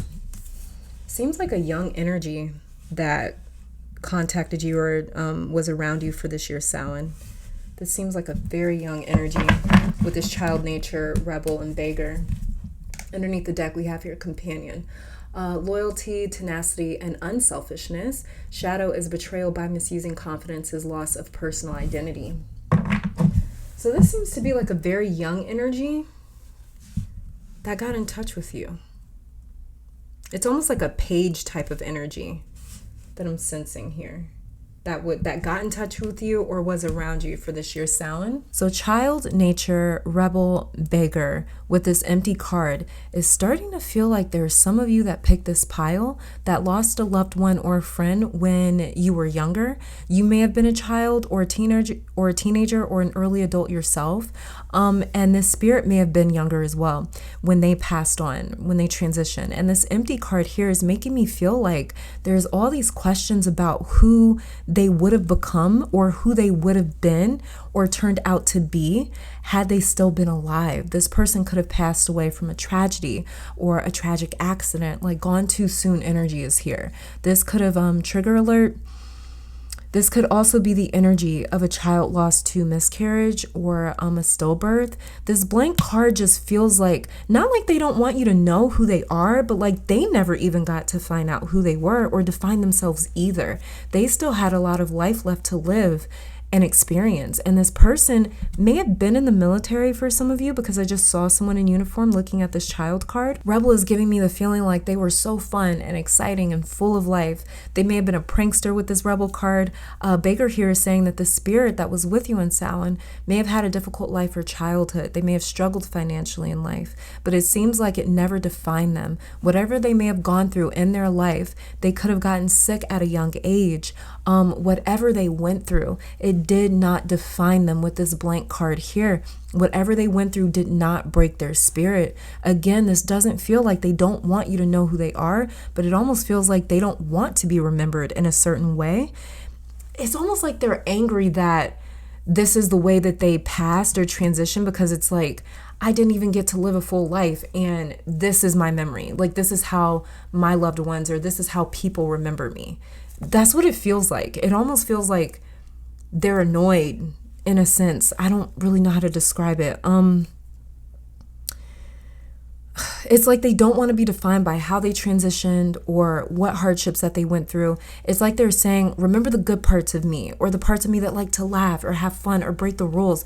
Remember me when I was alive. Remember me when I was living, like, don't remember the hardships, because they didn't define their life that way either. So they don't want others to do that, especially after their passing. And this person may have had a closed casket for their funeral, or you didn't get to see their body possibly. Could have been an accident, but again, they don't or did not want you to see them or remember them in that way. Okay, some of you as well here in pile 2. This is literally for like only 2 people here. I don't know why 2 came out, but this is literally for like only 2 people here. Some of you, after somebody died, you may have learned some sort of information about them. Like maybe they had kids someone didn't know about, or, there was something that maybe they hid when they were living that ended up coming out after they passed on. And they visited you on Samhain, but they don't want you to remember them in that way. They don't want something to taint their memory. That's very important for them. That just keeps coming through. Like, just don't remember me that way. Like, remember how much I loved you. Remember how many times we laughed together. Remember the good times. That they are very serious about that. Now, for those of you, going back to what I was saying, for those of you that didn't get to see this person's body, could have been some sort of accident, how they passed. They just didn't want you to remember them or see them that way. So if you did not get to see someone's body after they passed, and that really bothered you, this spirit is actually very happy about that. They're happy that you don't have to remember them that way. This blank card here is very interesting. Even though there's nothing on it, I feel like it's clearing so much up. This also could have been someone that other people thought was a bad person, or maybe like a bad influence, but you got to know a different side of them. For some of you, this person had to do what was necessary because they struggled financially with this beggar card here. So you may have helped this person financially at some point, or worked with them, or maybe they may be highlighting the fact with this beggar card that they came through and helped you out financially at some point. This could have been a child that you worked with, if you're like a pediatrician or a teacher or a dentist or like a child psychologist. This could have been a kid that you would just look out for. Like, let's say that you're like a teacher, right? It's just an example. And there was like a kid at your school that always appeared to be in bad shape. Like, you knew things were bad at home. Maybe on the days where you noticed they didn't have money for lunch, you'd buy their lunch for them. I feel like this is someone you showed kindness to that maybe other people neglected or didn't even notice, or other people gave up on them. So this may even be like a stray animal that you took in that had nowhere to go before.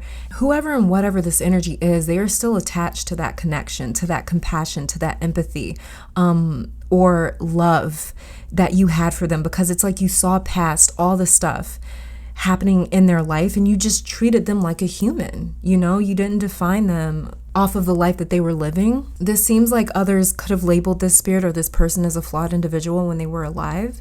And this may be someone that struggled with addiction in their life that passed on.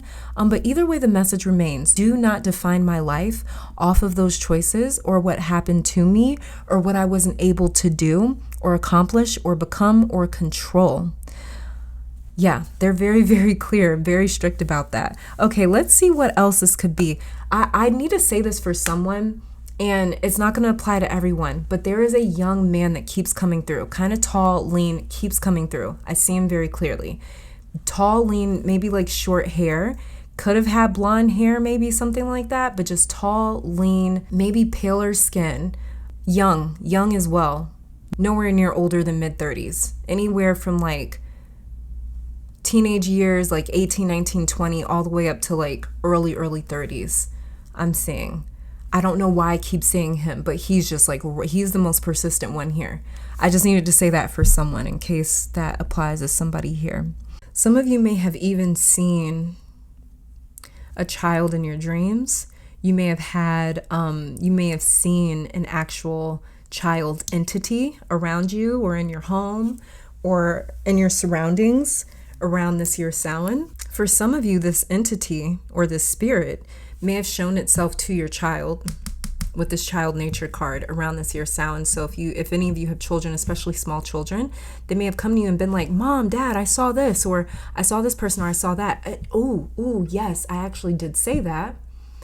In the astrological assessment of this year's Samhain. This could totally have been it. Like I said, if you have kids, this could have been your kids that came to you, whether they were small, whether your children are adults. They may have come to you around Samhain, or in the next few days, they may come to you and be like, I had a dream of so-and-so, or I saw so-and-so in my home, or I saw so-and-so when I was out, or I saw this, or I saw that, or I saw this spirit, you know? This energy as well, it's interesting that the Rebel card came out and the Child Nature card, and then also this blank card, because this blank card came out alongside the Rebel card. And I find that very interesting because that is this energy saying that they don't like to be defined. They don't like to be put in a box. They don't like to be labeled. They don't like to be labeled. They like to fight against every status quo. That is just the energy of this spirit. That's the energy of the spirit or this person, is they do not like to be defined. Don't define me. Yeah, I might be a rebel, but don't call me one. Yeah, I might be a child in a child sort of energy, but don't look at me that way or don't consider me one. This seems like a very humble energy with this beggar card, but also this beggar card is telling me that this energy may have tried to, Samhain is not the first time that this energy tried to get in touch with you. With this beggar card, what I'm picking up is like somebody knocking on the door, and they never stop knocking. They just keep knocking, just like this. Like they've just been knocking consistently for a very long time. Maybe even since the days when you were a child, this energy may have been following you around ever since then. You guys may have even seen this energy when you were a kid, and this energy has not left you. Some of you saw a certain spirit or an energy around you as a child. Maybe you thought this was like your imaginary friend. That may have been the sort of idea that you had, was like, oh, it's just an imaginary friend. And you may have gone years without having ever seen them again. This energy, it's very important to know, is still definitely around you. Because I got the image looking at this beggar card of just something like it has not stopped knocking at your door. It wants you to open the door to it, pretty much, if you haven't. Or if you kind of try to cut off communication and connection to this energy, it's still there. Almost as though this energy has been begging to get your attention for a very long time. If this energy is connected to you, what I'm picking up is that this energy could be connected to you through like family. It could be an ancestor or something like that. It could even be a descendant that you haven't even met yet. Maybe that you'll end up giving birth to or inviting into your life or your home, or maybe somebody else in your family ends up giving birth to this energy, because of course I'm aware of the fact that not everybody wants kids. Some people are very sure that they will never have kids, they don't want kids, or they've chosen that, or it's physically not possible. So I am aware of that, but that doesn't mean that this energy won't come through to someone else that you're connected to or someone else that you're related to. I feel the thing that I'm picking up with this Rebel card is I feel like some of my pile twos, you may naturally be a rebellious type of energy or a rebellious type of person, but I don't feel like you see it that way. I just feel like you see it as though like you do your own thing. You're very autonomous. You do your own thing. You're very you're very independent. But I feel as though this energy is almost very connected to your personality, or almost as though they've given you, or they've contributed, there's the word, to the person that you are today. They've contributed to your personality. They've contributed to this, your Uranus energy. Some of you may be Aquarius rising, Aquarius sun, moon rising, north node, because this is Uranus energy written all over, or Uranus may be in a very significant house for you. It may conjunct your sun, it may conjunct your moon, it may be in your first house, may be in your fourth, it may be in your 10th, it may be close to your midheaven. Uranus may also be in your 5th house with this child nature card here. Or again, it may be aspecting your sun, conjuncting, opposing it, trining it, sextiling it. Because I'm picking up for some of you, you don't like to be defined either. With this blank card showing up. This blank card didn't just show up for this energy that got in contact with you. I feel like the energy that got in contact with you for Samhain, or try to get in contact with you, is a lot like you. I'm wondering if this is a twin flame of yours. Because there's something eerily similar about you and this energy. You guys as well may have also been contacted by a pet of yours that you lost with this child nature card right here, because it says friendship with animals, communication with nature spirits. And I'm just shuffling your tarot deck. I'm not actually shuffling your cards right now, but it just helps me to shuffle another deck of cards as I'm trying to channel from the cards in front of me. So yeah, this could have also been an animal that transitioned, that visited you for Samhain. Oh, that's so sweet. As well as this could have been some sort of nature spirit too, because it says communication with nature spirits. So this could have been something like, what are they called? Like earth fairies? I've never had the pleasure of seeing an earth fairy, but I do not doubt that they exist. The earth is such a magical energy. The earth, she's very incredible. So I definitely believe that there's these energies and these spirits around. They choose to stay earthbound. They choose to work with the earth and Mother Nature.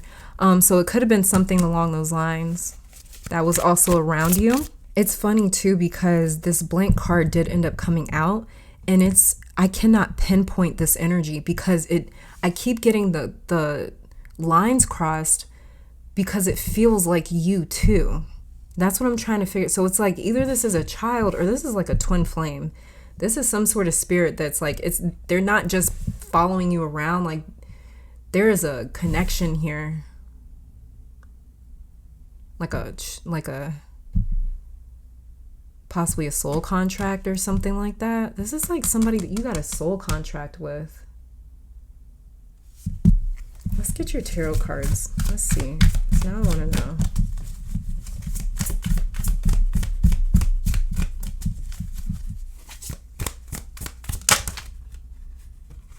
What's that though?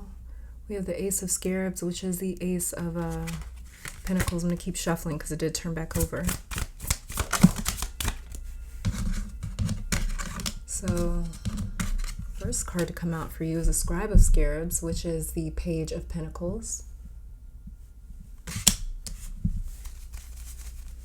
I'm going to be clarifying these tarot cards too. It's 2 cards, I'm going to keep shuffling.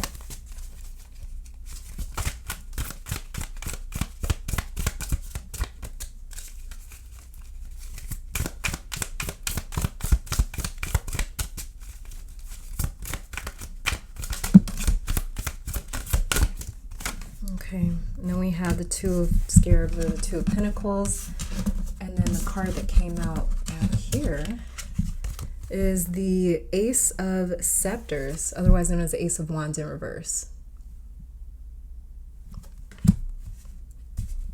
I'm also going to be clarifying these tarot cards if I didn't mention that already. Then underneath the deck for you we have here, look, we've got the 2 of Ankhs in reverse. Yeah, okay. Two of Ankhs in reverse, which is the Two of Cups. Because that's what I'm feeling like. I'm feeling like this is someone that you have a direct connection to spiritually, energetically. Like yeah, okay, so this could definitely be twin flame energy for this Two of Cups to come out or be underneath your deck. Wow, I went to go pick up my clarifiers and accidentally left one card behind, and look, it was the Two of Cups again. That's crazy. Okay. So we've got the Page of Pentacles, the Ace of Wands in reverse, and the Two of Pentacles upright. I actually want to leave out this Two of Cups as well for you. Two of Cups in reverse. So these are the cards that we have for you, detailing the message that this energy was trying to give you on Samhain. Okay, and let's get some clarifiers for the Page of Pentacles. Page of Pentacles I just keep picking up is like, there's something that this energy either wants to learn from you or wants you to learn from it. But Page of Pentacles is definitely about having some sort of valuable information or bringing some sort of value into a situation. Let's see, Page of Pentacles clarified by the Ace of Swords, or the Eight of Swords, I'm sorry.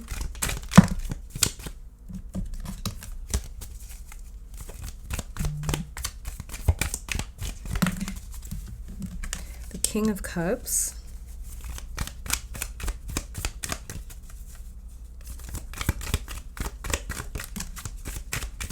And the Five of Pentacles in reverse. Now with this Page of Pentacles clarified by the Eight of Swords, the King of Cups, the Five of Pentacles, I don't know what this is, but this Eight of Swords is bringing up the image of a foster home.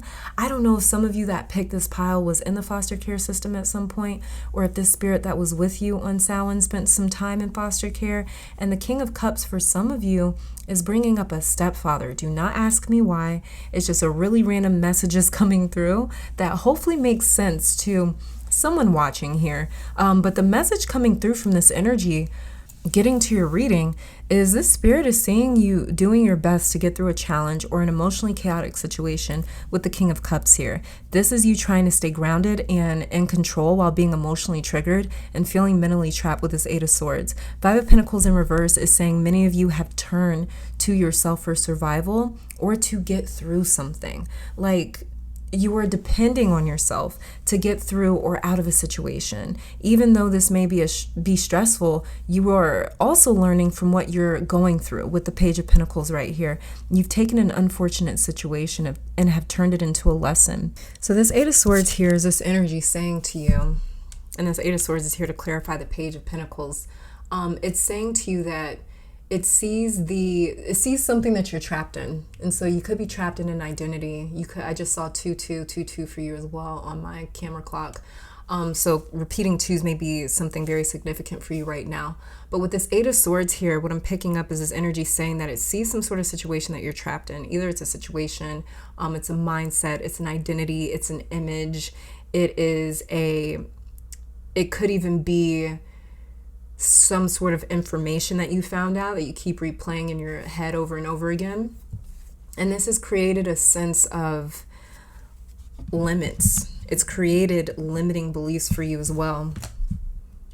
And you may be having trouble breaking out of your own limits. You may be having trouble breaking out of your own mindsets.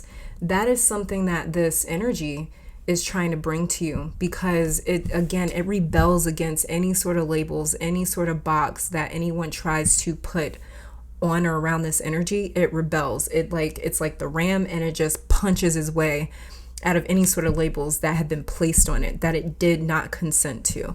And this is why this energy is connected to you, because it's trying to help you escape your own limiting beliefs. It's trying to help you escape your own limits as well. And then we have here the King of Cups, which is such an interesting character, because the Queen of Cups, if you know her card, she is sitting with her chalice closed. There's a cap on it. In other words, it's her saying like, this is a sacred cup and I'm the only one with access to it, and I'm the only one that knows the contents of this cup. Meanwhile, the King of Cups, as you can tell, his cup or his chalice, there's no cap on it. There is no top to it. It's wide open. And this is to say that the King of Cups, for him, it doesn't matter what his environment is. As you can tell, the waves are very, very rocky. They're very chaotic. The waters are very chaotic around him. The Queen of Cups, I believe she has more calmer, still waters around her. But the King of Cups, he's saying it doesn't matter what is happening around me. I run my domain. I am the authoritative figure when it comes to my emotions. What is happening around me will not impact the way that I feel. This is what this energy was trying to convey to you, message-wise or information-wise. It was trying to say to you that no matter what is happening around you, no matter what someone tells you, no matter what you tell yourself, you need to remain in a place where you know who you are with this King of Cups right here. We also have the Five of Pentacles in reverse, kind of just going along with this message, which says even when you're dealing with lack, even when you're dealing with uncertain times, even when you're dealing with something that may be very challenging, very difficult, even when you are feeling the most discomfort that you've ever felt, you need to know who you are. You need to know how to almost respond to what's happening around you. So there may be some chaotic, I just got a loud ringing in my right ear. Right ear usually means something more so along the lines of like a higher energy, but it was like very high pitched ringing. So this energy that got in touch with you or was connected to you for Samhain or spent some time with you during Samhain is a high, like this energy vibrates at an extremely high frequency, because that was like a high pitched, very extremely high pitched ringing. This energy for you is definitely trying to show you how to break out of your own limitations, because when you break out of your own mind, what you're going to end up doing is breaking out of certain like physical limitations as well. For some of you, this could even be talking about your health. For some of you, there is a message here of some sort of miraculous healing that could happen as long as you get out of your own mind. But if you keep telling yourself like, well, you know, the doctor said this or they said that, or, you know, my body just doesn't work the same anymore, you know, I'm sick this and that, that is where your physical surroundings will stay. That's where your physical environment will stay. This is about you breaking out of your own limitations. This is about you rebelling against yourself. And this is why this blank card came out along with other cards that aren't blank, because it wants you to break out of whatever identity is holding you down like an anchor, whatever thoughts and beliefs are holding you down that are keeping you bound to something that's really not good for you. So it's like the walls are closing in, and this energy is trying to help you break out of that with this Page of Pentacles right here. And that's the value that it was trying to bring to your life. Let's see, let's get some clarifiers for this Ace of Wands in reverse. Ace of Wands in reversal is definitely talking about not having enough energy or not having enough, Tower in reverse. This is about, sorry, I just hit the mic, so it might have been a little loud. But this is talking about, this Ace of Wands in reverse is talking about for you not having enough energy. Let me move these to the side. It's talking about for you not having enough energy almost to break yourself out of your own, to break yourself out of this. Yeah, look at what just came out. The Nine of Wands just came out for you. Yeah, you're tired and you're a little wounded right now. Some of you guys may have just went through a Tower moment, and it's in reverse. So this Tower moment was a completely, it was all internal, this Tower moment for you. This is deep shadow work, possibly even as well. Hangman in reverse, and then we've got the Seven of Cups that came out to clarify Ace of Wands in reverse.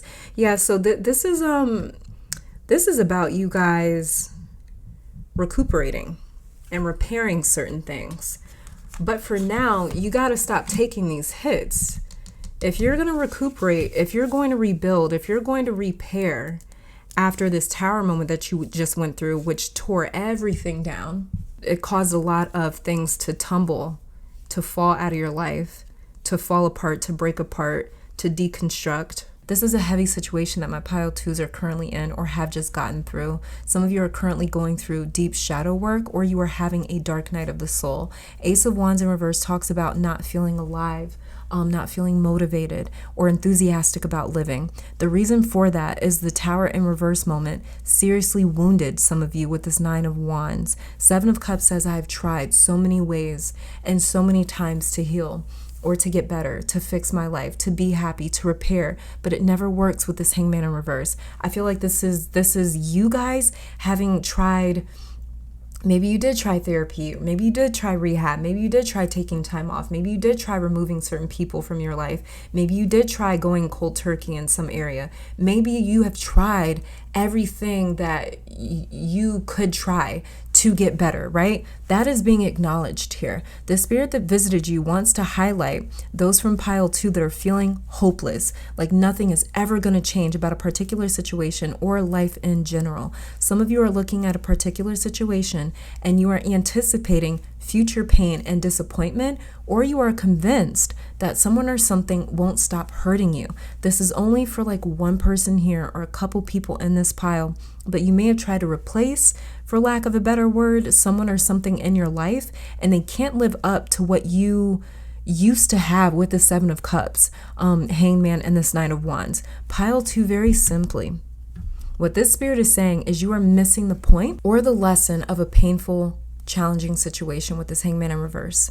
You may be trying to medicate an issue or a wound or a challenge by bandaging over it or distracting yourself, but it is still there with this Hangman in reverse. The spirit here is saying do something different for different results, because you're just going to stay in this uncomfortable Hangman position if you keep halting the process. Hangman is a process. After Hangman comes the Death card, the card of purging, cleansing, being done, transformation, renewal, rebirth. So there's a part of the process that you're halting in a sense. This spirit here, again, saying do different for different results. In your downtime with the 9 of Wands, when you have a moment away from whatever challenge or hardships are in your life, use that time to heal productively, because someone here keeps trying to heal with old methods that keep re-injuring them. And now it's depleted you energetically with this Ace of Wands in reverse. And you recharge in your 9 of Wands moments. So let's say, for example, you got out of one bad relationship, and instead of taking some time to process and find closure with that, you start dating again, and it's like the next relationship ends up hurting even worse and piling on even more issues than what was there before. There's a domino effect here, or like a snowball effect. This pain keeps building or resurfacing, and it is not being properly tended to for some of you. You're tired. Ace of Wands in reverse. It's like you're feeling like, I don't have any energy to try this again and put myself back out there again. I definitely don't have the energy to face another failure. I don't have the energy to take another hit. Some of you are already feeling quite at home in the discomfort. You're already feeling quite at home with the fatigue. It's almost starting to become a normal way of life. As exhausted as you feel, or as wounded and injured as you feel, it's almost starting to feel a little normal. This is even you not trying. Not even making an attempt. That's starting to feel normal for you, or it's starting to feel like a safer bet, a safer option.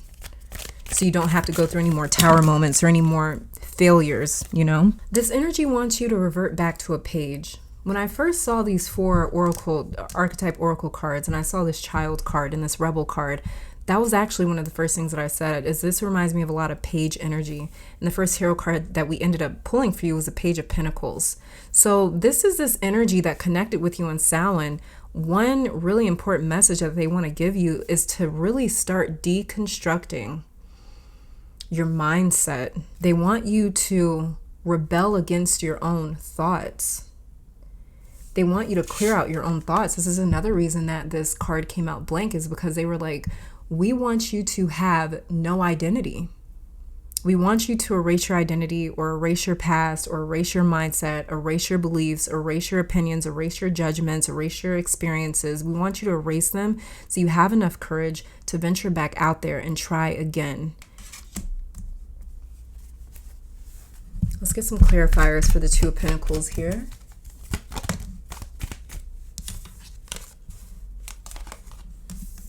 Okay, we've got the Empress.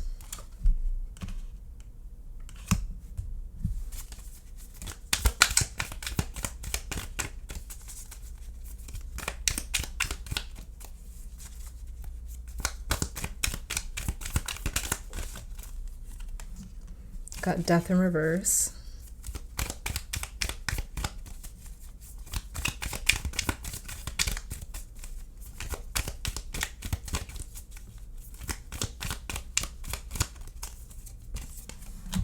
We got Eight of Cups in reverse.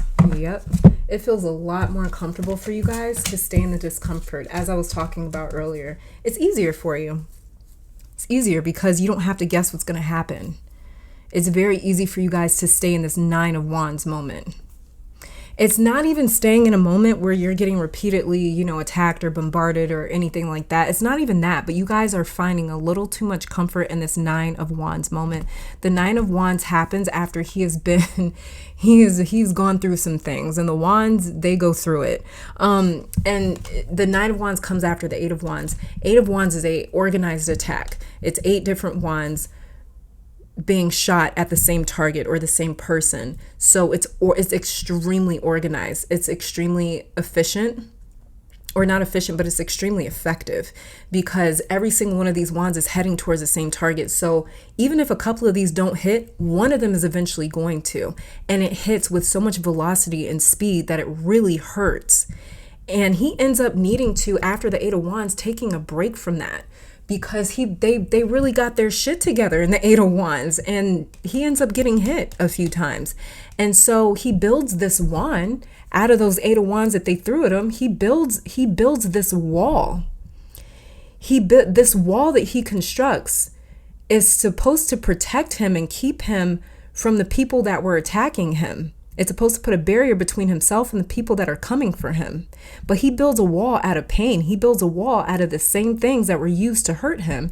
He uses these things to protect him. So it's an element of you getting comfortable with your pain, getting comfortable with staying in a place where it's like, I'm unhappy, or I'm frustrated, or I'm sad, or I'm scared, or I'm lonely. There's been a hit to your confidence as well, and you've gotten comfortable there. Like I was talking about, you got comfortable there. The Empress, hello, is the card of comfort. So the Empress here is talking about you found comfort in a particular environment. You found comfort in it. And the environment that you have found comfort in is one where your transformation has been halted. Nine of Wands. He's not going back out there yet. That's in the Ten of Wands. He resumes as the Ten of Wands when he is ready, when he feels like he is able to make that long trek, because it's a hard one. It's not easy, and it's super challenging. And you can kind of see a little bit of similarities in that with the Death card, being that the Ten of Wands is the final card in that suit. So for you with this Death card right here in reverse, this is all about you kind of pausing that transformation, or not moving through with it. You know, it's like you've gotten to that halfway point, or you've gotten to like that final step, and then you're stopping here to recuperate or to recharge. And that is where you have found the most comfort, is in like, let me just stop here. You've been stuck here for a little too long. Eight of Swords, you've been stuck here for too long. Eight of Cups in reverse. We've got another 8. 8 of Cups in reverse. You're not ready to walk away from this pain that you've built up just yet. The 8 of Cups, he also makes a wall of painful past experiences that he decides now it's finally time for me to walk away. That is what this energy wanted to remind you of, or was trying to say to you during Samhain. It's time for you to get out of this environment that reminds you of the past, or reminds you of pain, or reminds you of failure. It's time for you to try again. It's time for you to transform out of that, to evolve out of that. Let's check out this Two of Cups in reverse. Let's get some clarifiers for that. And for these cards to be clarifying the Two of Pentacles, it's like, I can sense it. You guys are getting to that point where you're like, okay, it's about time for me to step back out there. It's about time for me to resume that transformation. Ten of Pentacles in reverse came out to clarify the Two of Cups. I can sense it. You guys are getting there. Ooh, yeah, I was about to say, let me stop. I just felt it. Okay, we got the Wheel of Fortune in reverse. Another 10 card. I feel like the number 10 is really ruling your life right now. So you guys are you're really on the brink. Then we have here the Knight of Wands in reverse and the Two of Wands also in reverse. Okay, so, and then look underneath the deck what we have, 10 of Wands. So, for you guys, this Two of Cups in reverse, clarified by the 10 of Pentacles in reverse, Wheel of Fortune in reverse, Knight of Wands in reverse, and the Two of Wands in reverse. That's quite a bit of information here. There is quite a bit of information here, a lot of different messages for different people coming through. You've got the Two of Pentacles and Two of Cups showing up in your main cards, and the Two of Wands showing up as a clarifier. So there's the energy of a dynamic here, or a connection with all of these twos. This could be a relationship with the Two of Cups. It could be someone that you share money with the Two of Pentacles. Some of my pile twos. Oh yeah, and you guys are pile two.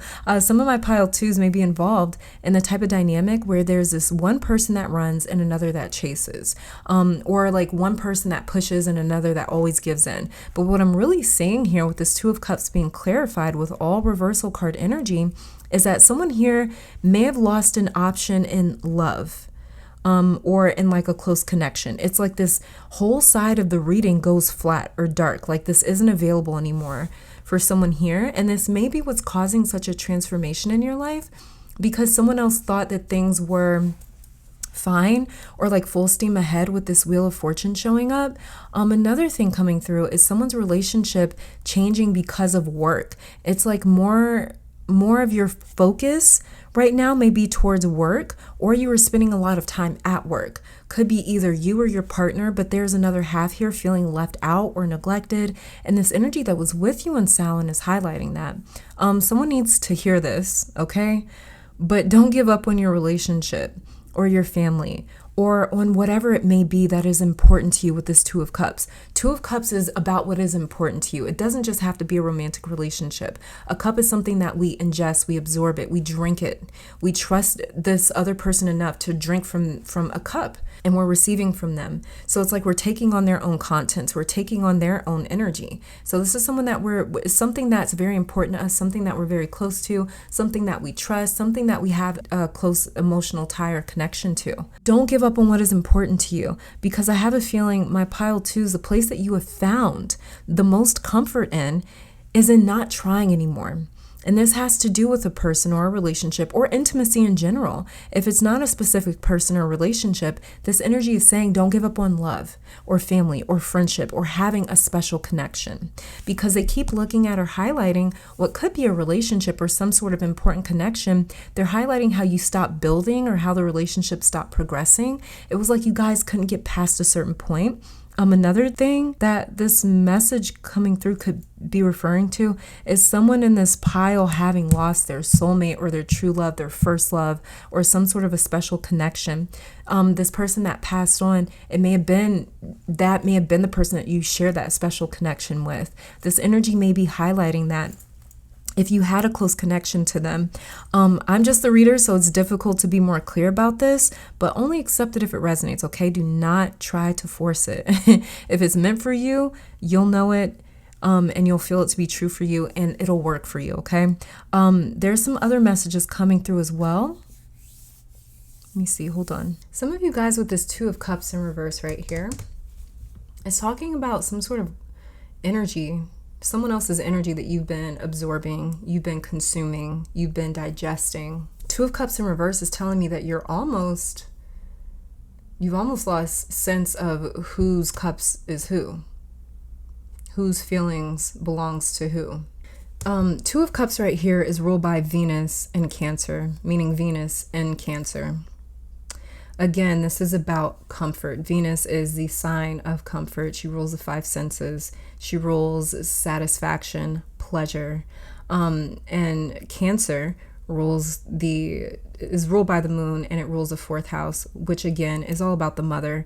And the archetype of the mother is someone that nourishes us, someone that we feel comforted by. It's also something that we come from, or someone that we come from.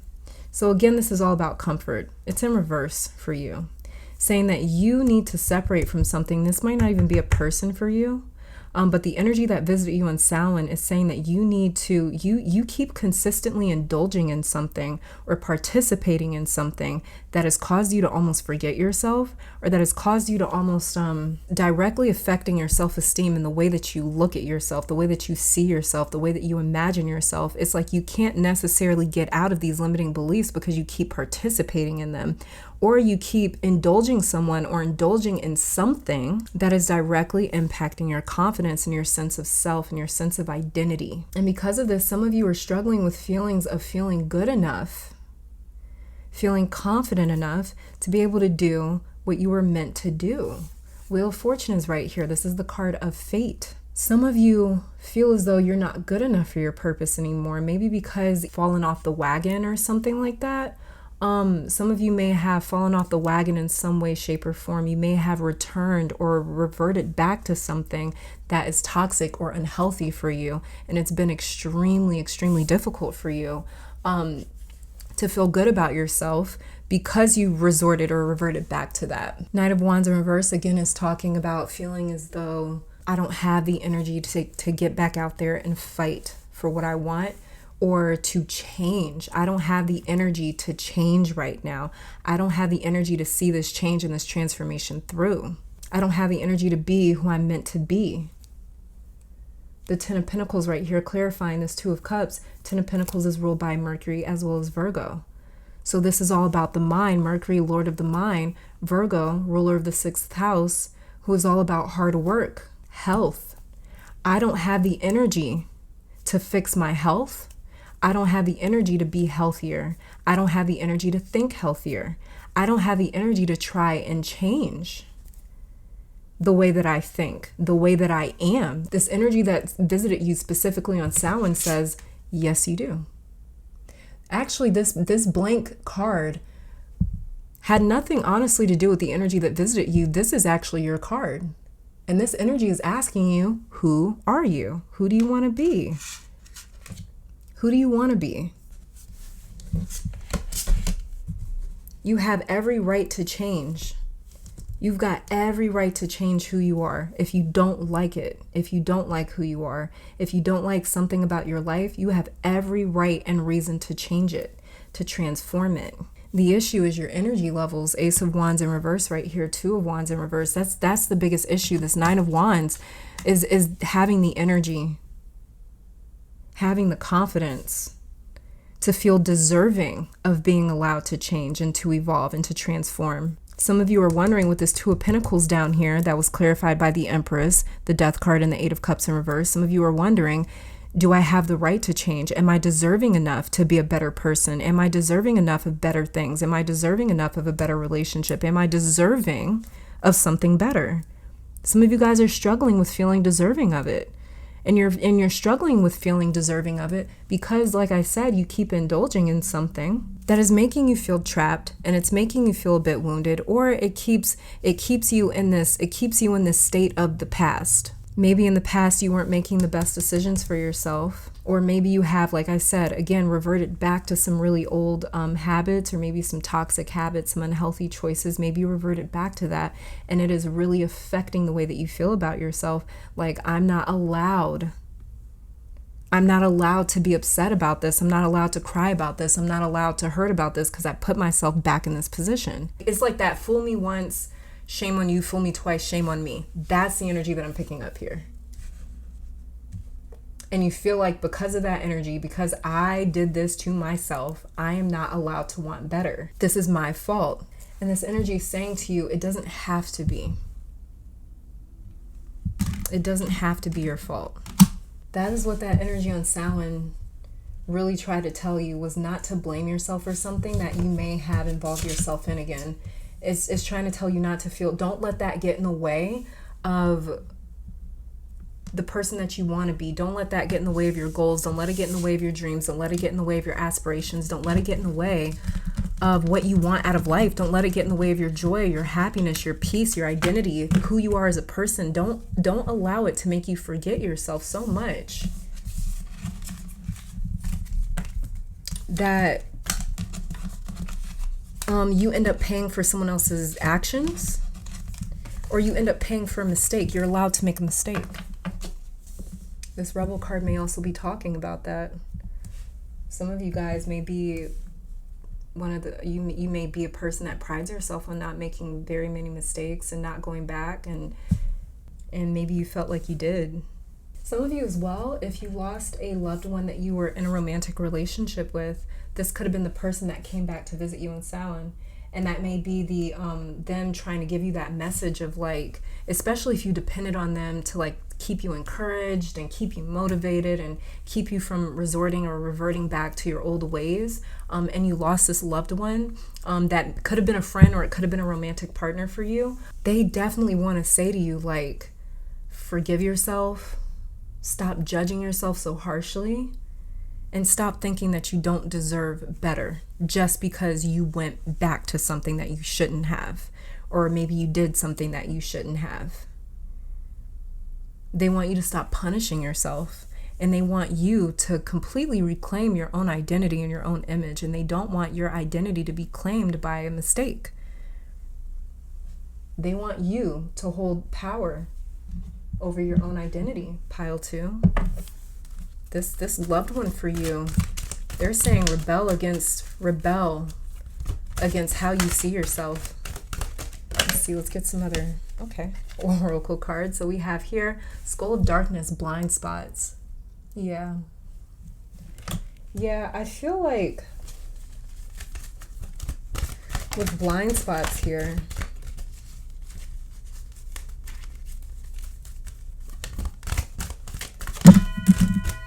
the blind spot for you may have been in thinking, I don't have to worry about that. Like, the blind spot for you may have been in thinking like you thought you were past something, and it's like the right situations hit you in life that made you go right back to who you were. That's your blind spot. And this blind spot for you is your shadow. Then we have here graveyard and necessary fear. See, they do not want you to be afraid of the fact that you may have gone back to something. They don't want you to be afraid of mistakes. That it's unnecessary to be afraid of that. Underneath the deck for you here, we have Black Cat, fortune meets opportunity. This is actually a good thing for you, because now it won't be in your blind spot anymore. Whatever the situation is that you may have experienced leading up to Samhain or around the time of Samhain, where you may have gone back to something that isn't necessarily healthy for you, it won't be in your blind spot anymore. You're going to be extremely aware of this moving forwards now. So this is actually a fortunate thing. This is actually a blessing that happened for you. You may not see it that way, but this is actually a really good thing. Even if it is a relationship that you went back to, somebody that wasn't necessarily good for you. This energy that visited you on Samhain says this is very useful information. Yeah, I think I did say the Page of Pentacles is bringing to mind for me information for some reason. Yeah, this is kind of like valuable information that came through. The valuable information for you was like, I'm not going to underestimate this blind spot anymore. It's no longer a blind spot. You're not blind to it anymore. Now you know that I have to stop talking to myself this way. I have to stop involving myself in certain situations, in certain scenarios. It's going to trigger me enough to go back to something that makes me feel so much guilt, or that really exhausts me. It really puts me in a place where I'm feeling deficient. I'm feeling deficient of energy and esteem and confidence. And I don't feel like I know myself anymore. So one card that we have for you here, and this is the signs that this energy that visited you on Samhain may try to send you in the coming days and weeks. So we have here Runes Perception. So this is going to be big eureka moments, like big aha moments, like moments of resonance, moments of downloading information that comes to you. Again, the message for valuable information coming through. Dreams incubation. So they're also going to come to you through your dreams. Didn't I mention that somebody in your life may have had, that a child of yours or maybe a friend or somebody else may have had a dream, or they may come to you and say, like, I saw so-and-so in a dream. Yeah, so this could even be dreams that come through for you, or come through for someone else. So this energy that visited you in Samhain may visit other people in your life in their dreams. So don't be shocked. You got totally piled too. Definitely, yeah. It's funny because a lot of that astrological assessment that I did for Samhain, a lot of it is coming up in your reading, which is really interesting. So yeah, for sure, there could be some sort of dreams that somebody in your life has, and they come to you and they're like, oh my God, I saw so and so, or they told me this, and they wanted to relay this or that to you. But this is all about, as well, like I was saying, perception. They really do not want you. They don't want you to. This is going to be those aha moments that come to you. It's confirmation that comes to you. And those moments where you're like, okay, black cat, good luck. It flipped back over though. So, and then we have here book knowledge. Yeah, information, valuable information coming to you. This is no longer in your blind spot.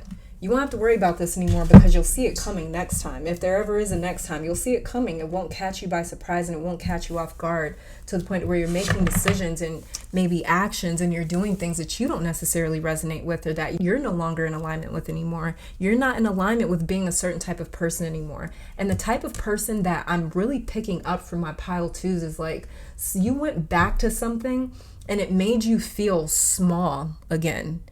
You guys worked very, very hard to get out of a situation or an experience or a relationship that made you feel small, that made you feel disempowered, that made you feel like you didn't know who you were, made you feel like you didn't, like you couldn't be the best version of yourself. You went either back to something that made you feel that exact same way. You know how like people say like, I used to feel like this in high school, and maybe they like get out and make something of themselves, and the moment that they get back around those same types of people that they were around in high school, they resort back to that kid.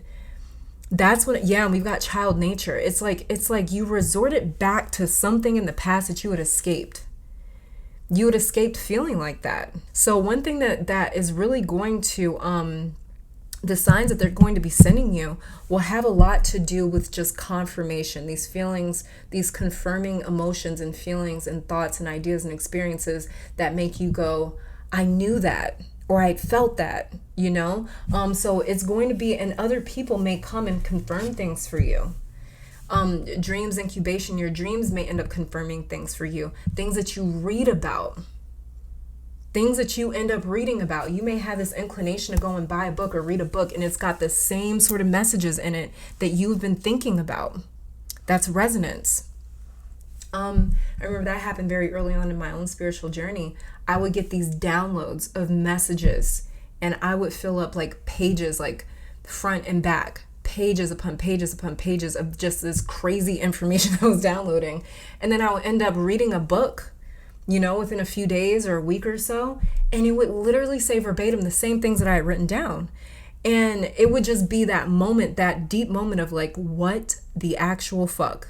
Like clearly something was communicating and giving me that information, and it wanted to confirm itself to me, and by saying like, no, it's not just you having overactive imagination or just whatever it is that your logic tries to cook up. This is actually something that you're in contact with, receiving information from. And so that's going to be one of the signs that come through for you in the days and weeks following Samhain, dreams as well. And then your perception changing, the way that you see things completely changing. Again, this is that transformation resuming in your life. That's going to bring on a lot of good luck. So a lot of doors starting to open will also be another way that this energy sends you signs saying, hey, look at what opportunity this opened up for you. Look at what doors this opened up for you. Look at what fortune and luck that is starting to come into your life. That's going to be another way that this energy communicates with you, pile 2, which is really incredible, because it's like you guys have been in some situation that's been pretty difficult. And it's more so like going on internally. It's more so like in your own mind. It could be in a relationship for you, but it's more so internal. It's more so in your own mind. Some of you as well, as I said earlier, you are connecting to a twin flame, or you're connecting to a soulmate that you haven't met yet with this 2 of Cups in reverse right here. And they are also trying to put you in a position where you forgive yourself, and where you stop regurgitating and recycling the same detrimental thoughts about yourself, because this soulmate or this twin flame, especially if you're not in a romantic partnership just yet, this person energetically, in the energetic spiritual realm, they're already in love with you. They already love you immensely. And so they visited you on Samhain. They are also trying to help you to regain that confidence and that self-esteem, to regain your own image and your own identity. They want to come into your life when you're feeling good about yourself and when they're feeling good about themselves. And so if this is a twin flame connection, then that means that they're also at a point in time in their life, in their own journey, in their own incarnation, where they're struggling with who they are. They're struggling with their own identity. They're struggling with their self-esteem and their confidence and their self-worth and their self-image. They're struggling with all these same things as well.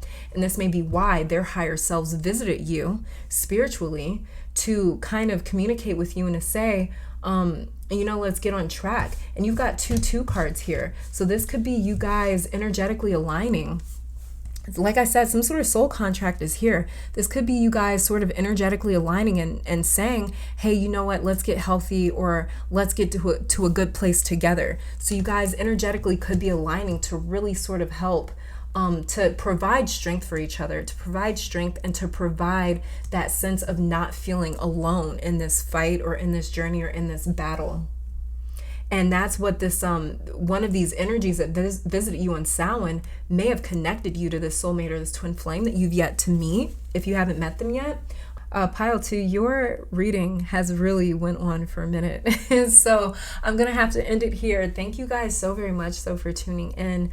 Let me take this time to thank your guides, my guides, our higher self, amazing spirit, and of course this energy for coming through and delivering these messages today. Hopefully you all come back to visit sometime soon. And until next time, stay safe, healthy, blessed. Keep conquering the world. Don't forget to check out that Patreon horoscope analysis for Samhain if you have not already.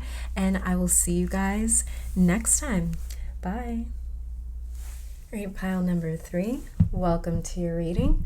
So as you can see, this is a blank desk that we are starting off with because I decided to shuffle every single one of the card decks on camera here.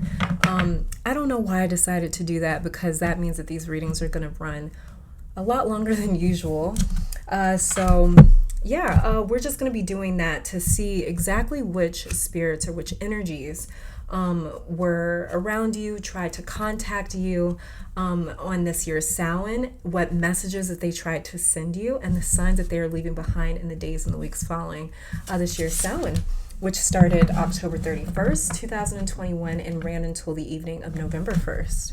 So we're just going to get started with this archetype oracle card deck here. And I also left in the blank cards in this oracle deck just in case the energies that were around you or got in contact with you for this year's Samhain, in case they want to remain hidden, in case they don't want to reveal their identity. I want to honor and respect that. So if those cards come out, that's why. Okay, so let me see. Let me just cleanse the space again really quickly. Okay, so let's get started. Okay, very first card is a blank card. Okay.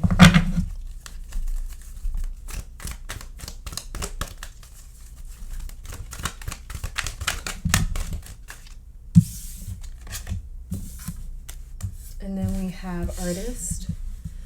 And it says here, expressing a dimension of life that is just beyond the 5 senses, inspiring others to see life symbolically, shadow attributes, using talent as an excuse to mistreat others, posing as a starving artist to elicit pity. The shadow attributes in these cards always make me laugh. With this artist card, for some reason, I'm picking up that you specifically, pile 3, if you were intuitively drawn to this pile, you had quite a few energies around you for this year's Samhain.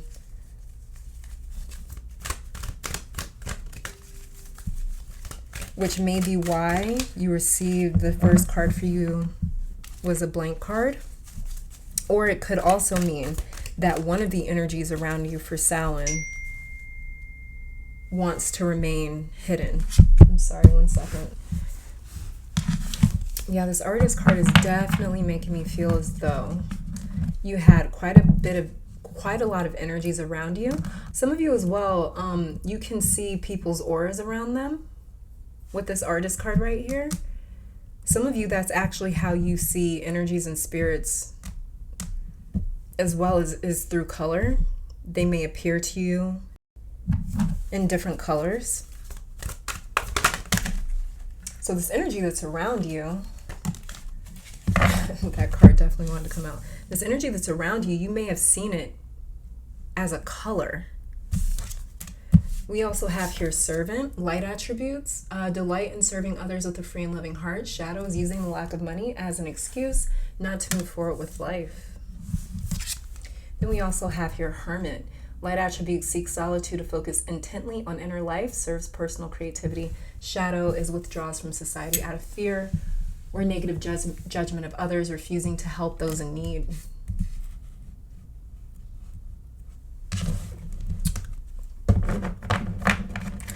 It's funny because I was picking up a shit ton of Virgo energy with the servant card, and then we get the hermit right here. The hermit is ruled by Virgo in the major arcana of tarot. Then underneath the deck here we have teacher. Yeah, light attribute, ability to communicate knowledge, experience, skill, or wisdom. Shadows, manipulating or abusing students, teaching negative traits and destructive skills. All right, so yeah, you guys had a lot. You were surrounded by a lot of energies for Samhain.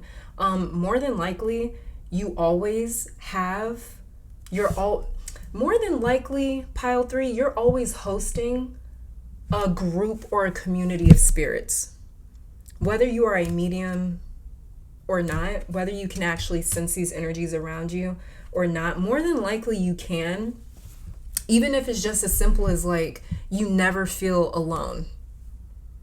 If you can resonate with that, like, I never feel like I'm alone. Or if you can resonate with the fact that your home doesn't feel empty, your auric field doesn't feel empty. If you can resonate with that, it's because you always are hosting spirits and energies. You may be intentionally doing that, or you may be indirectly doing that. So you could be somebody that's a medium, but it doesn't have to stop there. For you guys, pile 3, the reason that you pulled the blank card is because either one of these energies does not want to be named and identified, or 2, because you are surrounded and you're always hosting a bunch of spirits. You've got some spirits around you that are human spirits. They used to be an artist, or they used to have some sort of job in the service industry. Maybe hospitality as well. So one of the spirits that could have been around you or visiting you for Samhain, they may have worked in the hospitality business. They may have been a Virgo, had a lot of Virgo energy, a lot of 6th house energy, a lot of Mercury energy, especially with this hermit card right here as well. This could have been an energy, one of these energies or one of these spirits around you could have been someone that spent quite a lot of time alone, where they were very isolated, or this energy could have died alone by themselves. Maybe they didn't get to say goodbye to you. Maybe you didn't get to say goodbye to them. One of these energies, though, is quite quiet, hermit. All they do is they sit around and watch you a lot. They don't actually reach out and try to contact you very much. One of these energies around you, they watch. And they don't get involved, they don't interfere, but they just watch. So you've got a watchful energy over you as well. Again, you may have intentionally called for something to watch over you to protect you, but you've got this like one energy that's like, it's almost as though its main purpose is just to protect you. You've got other energies around whose main purpose is to serve you. You've got other energies around you whose main purpose is to help intrigue your creative abilities. They offer you inspiration. They may whisper ideas to you. If you are some sort of an artist, then you are pulling a lot of your creativity, you're pulling a lot of your inspiration and a lot of your ideas from this particular energy source. This energy may have been an artist in their own life. And this is why you were naturally gifted with art, or naturally gifted with creating things. This is why you have such an active imagination that is always like, oh, I want to do this and I want to try this and I want to try that. And you know, you may be very curious about building different skills. You know, you could be somebody that's like For a month, you want to learn how to play piano. The next month after that, you want to learn how to play guitar. The next month after that, you want to learn how to work on cars. Like you're always into something. Very Mercury energy. And a lot of it is because whatever energies we have around us influences us. And this is why they are known to lend their energy to us. And this is why it is so important to intentionally set boundaries about which energies you want around you. Because these are the energies that are directly impacting your environment. And these are the energies that you are absorbing energy from. You're absorbing their frequency. And so this is why we can end up acting a lot like our ancestors, a lot like our guides, a lot like the deities around us. It's not because we are their reincarnation. It's because they are around us, lending us their energy. And so you've got your own energy mixed in with whoever and whatever they are. Artist is also saying that a lot of these energies, they kind of look at you as something to mold. Yeah. We have teacher underneath the deck here. Yeah, so some of these energies, they look at you as something to mold. They're trying to mold you into something, or they have molded you into something, which is why you get a lot of your energy from them.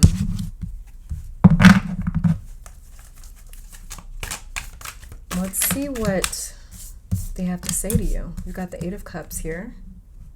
Came out for you. I'm going to pull clarifiers for each of your tarot cards too. We've got the Eight of Cups. Then we've got the Nine of Pentacles in reverse.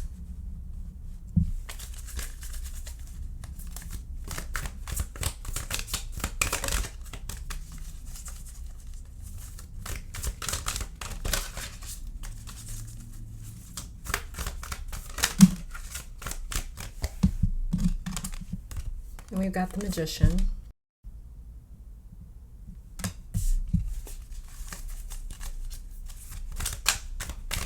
Look out for the number 1, you guys. 1. Repeating ones, 111, 1111. Look out for 1. And then we have here a 10 of Swords in reverse. Underneath the deck for you, we've got the Chariot. We actually just spoke about the Chariot on Patreon. And the Chariot's episode, quite an interesting one. So you've got the Eight of Cups, Nine of Pentacles in reverse, the Magician, and the 10 of Swords in reverse. So you've got 8, 9, 10, 1. So yeah, look out for 1. Eight of Cups is ruled by Pisces and Saturn. So this is Saturn energy in the sign of Pisces. Saturn is the Lord of Karma. He's also the Lord of Time. He also rules discipline, challenges, and fears.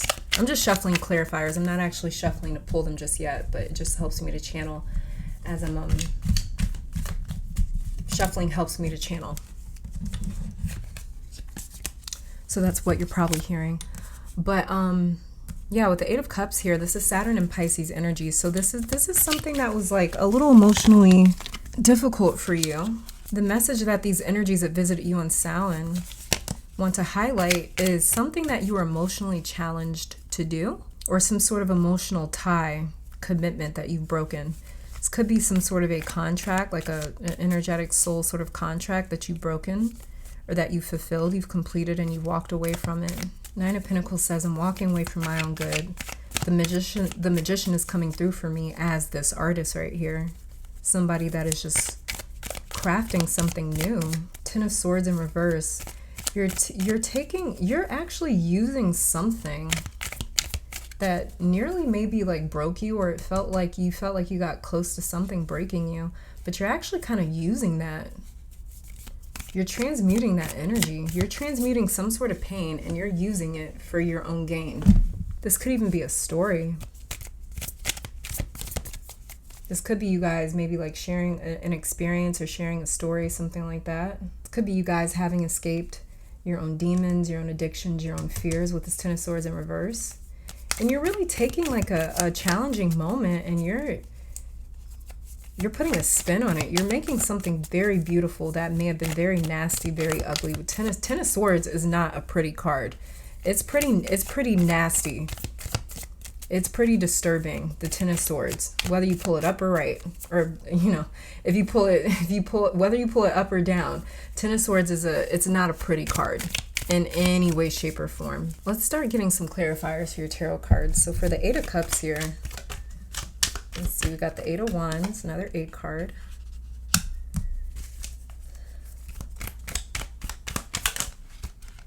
Then we got the Ace of Wands.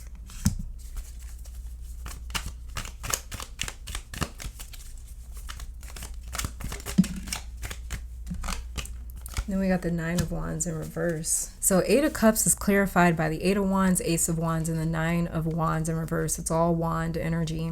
The Eight of Cups is about disengaging to some effect, withdrawing emotionally. You cut the blood supply off to an emotionally stimulating situation or a triggering situation. I feel like you handed over a situation to God or your angels or your ancestors or the universe or whatever you call and consider a higher power, because all wands came out to clarify this Cups card.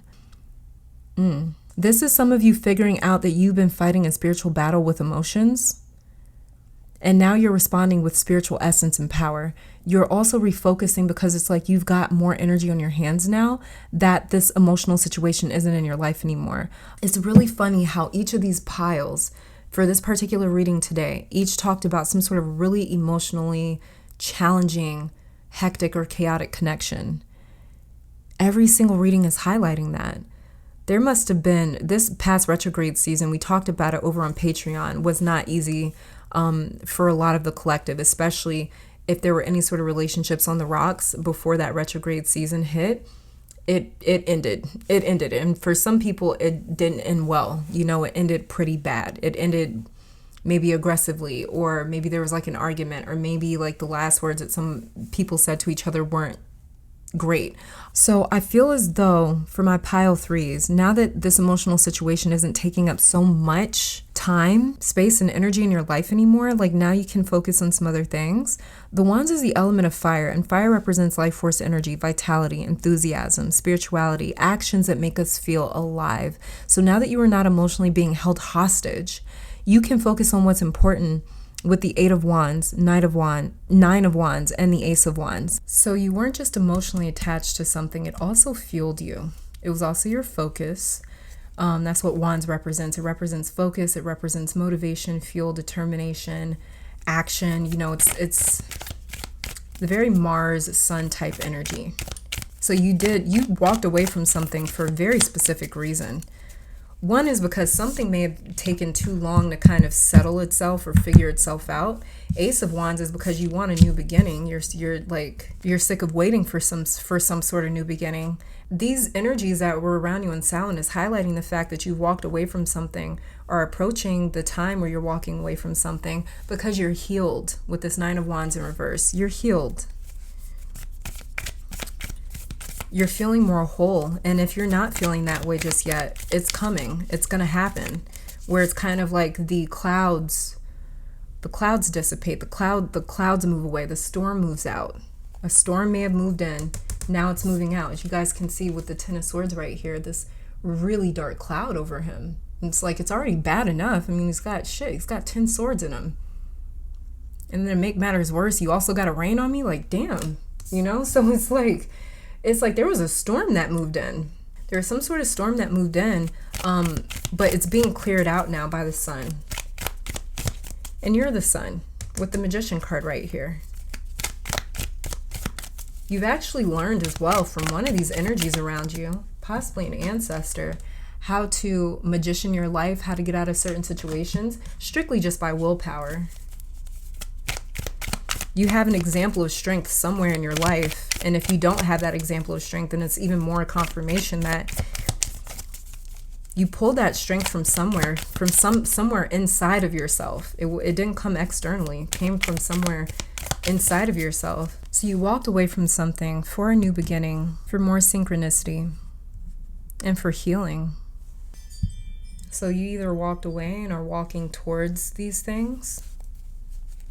Faster movement, more organized movement, more methodical movement, and healing. So what they want to highlight for you is the fact that you are approaching a time with this Eight of Wands right here. I believe that you are approaching a time in this new beginning where you walk away from something because you feel healthy enough, you feel strong enough, And you just simply don't need something anymore. Like you're healed. That's something that they really want to highlight. They also want to highlight some sort of exchange coming through where you're able to walk away because you don't need something anymore. You're not connected to anymore. You've paid the karma, or you've ended the soul contract, or you've fulfilled it. And so you don't need something anymore. It's almost like an exchange, like replacing something not so great with something much better. Your energies keep highlighting that. That was one of the messages that they tried to get through to you, was there's something coming towards you that you're going to be able to swap out with something that is not necessarily for you anymore, or it's not good for you. And so you're going to be able to exchange that for something that's much better for you, that's much more suited for you, that's much more in alignment with you, that feels fresh, new, exciting, fun with this Ace of Wands, and that doesn't make you have to heal something with this Nine of Wands in reverse. Let's see if we can get a little bit more information on what this is. Nine of Pentacles in reverse. Let's see, let's get a clarifier. Yeah, Five of Cups. Let me put these over here.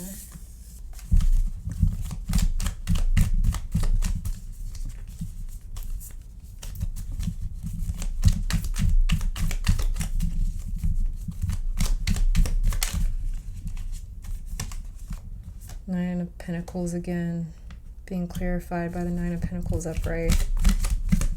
Then we have the Empress.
So right now at the moment, one thing that you're exchanging that these energies wanted to highlight or tell you about is you're exchanging, because you had the Nine of Pentacles in reverse clarified by the Nine of Pentacles upright. So this is talking about you exchanging some sort of discontent with where you are currently at in life with more pride.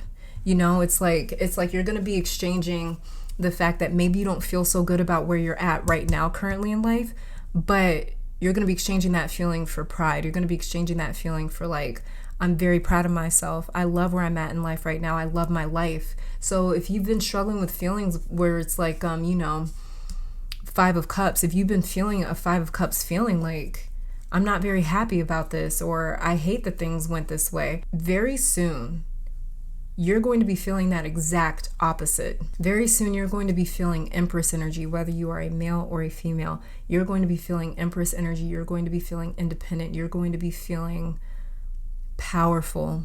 You're going to be feeling like shit, like I made this happen for myself. Something may have humbled you a little bit with this Eight of Cups, and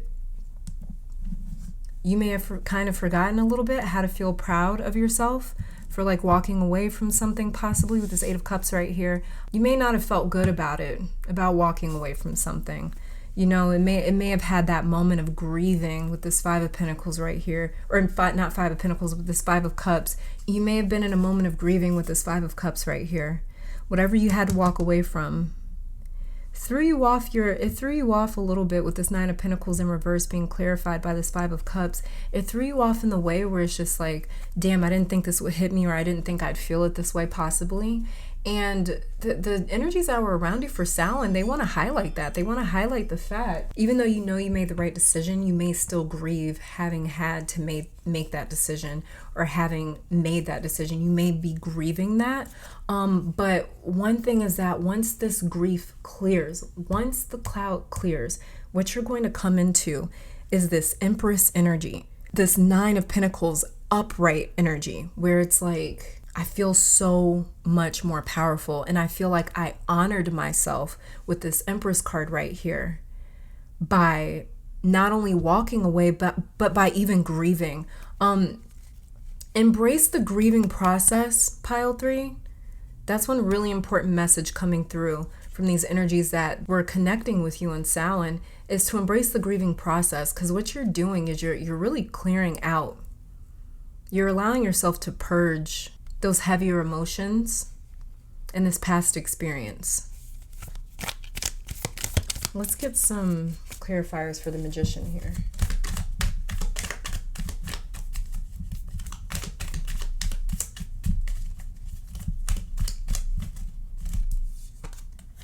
Got the Three of Cups.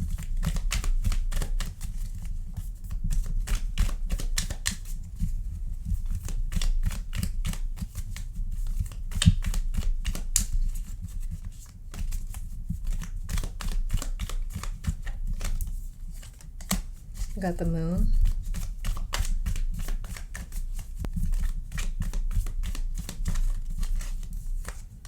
Then we've got Strength. The Magician clarified by the Three of Cups, the Moon, and then Strength. Embrace the grieving process, because there's going to come a time where you celebrate this trial that you went through.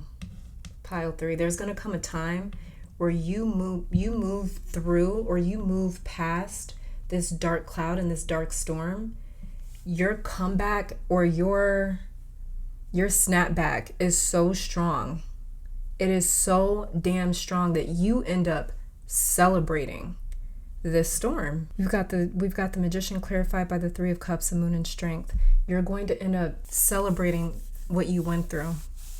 You're going to end up almost praising what you went through, and looking at it as one of those pivotal moments in your life where it's like, because of that, I was able to make this happen, or because I went through such a hard time, now I know the value of this, or now I know the importance of that, or now I know how to transmute this, or now I know how to get through that. This is going to be something where you look back on it and you have that pride where it's like, I made it through that.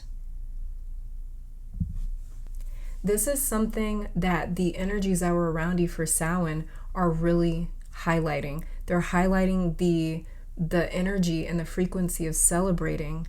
They're highlighting the energy and frequency of pride. They're saying, like, you need to be proud of yourself, and you're going to be proud of yourself. You're going to realize the amount of strength that it took to get through this Moon moment, this Moon card moment. Moon card is not an easy card to get through either. I think the Moon card gets underestimated because it doesn't seem like that impactful of a card, but it really truly is. The Moon card, in my opinion, is one of the scarier cards to go through. It's one of the scarier cards to go through, even beyond maybe the Tower, or even Death, or the Hangman. To me, the Moon card is one of the scarier cards because you don't know what's going to happen. At least with the Death card, you know what's about to happen. At least with the Tower card, you know what has happened, and you know what is happening. At least with the Hangman, you know what the fuck is going on. The Moon card, you don't know. And you've handled something with grace. And what they really want to highlight about you is, like, you've handled something with so much grace. You've got such graceful cards here, like a lot of them. The Empress, the Nine of Cups, the Three of Cups, Strength, Eight of Cups, Nine of Pentacles, again, the Magician. You have handled these really intense moments. Nine of Wands, Eight of Wands, Ten of Swords, Five of Cups. You've handled these really intense moments with grace. They love how you've been moving through this experience. Even your grieving process was graceful. It was something about it that was beautiful because, again, you transmuted it. That's one of the messages that they wanted to highlight on Samhain for you. And let's get some clarifiers for the Ten of Swords in reverse right here. There's something here that they're highlighting where it's like, this could have broken you, but you decided to handle it with grace. Look, Eight of Cups coming out for you again. This is that eight. Okay, so the Eight of Cups for you and the Ten of Swords in reverse are connected. You've got the Eight of Swords that came out. More 8 energy.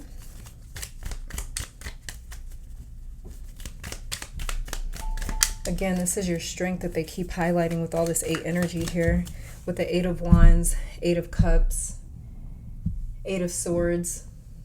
All the 8s in tarot are ruled by the Strength card, which is the number 8 card in tarot. Let's get one more clarifier for this Ten of Swords.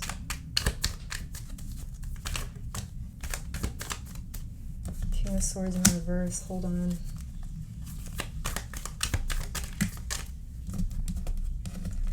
Yeah, it felt like there was one more. Okay, Nine of Cups.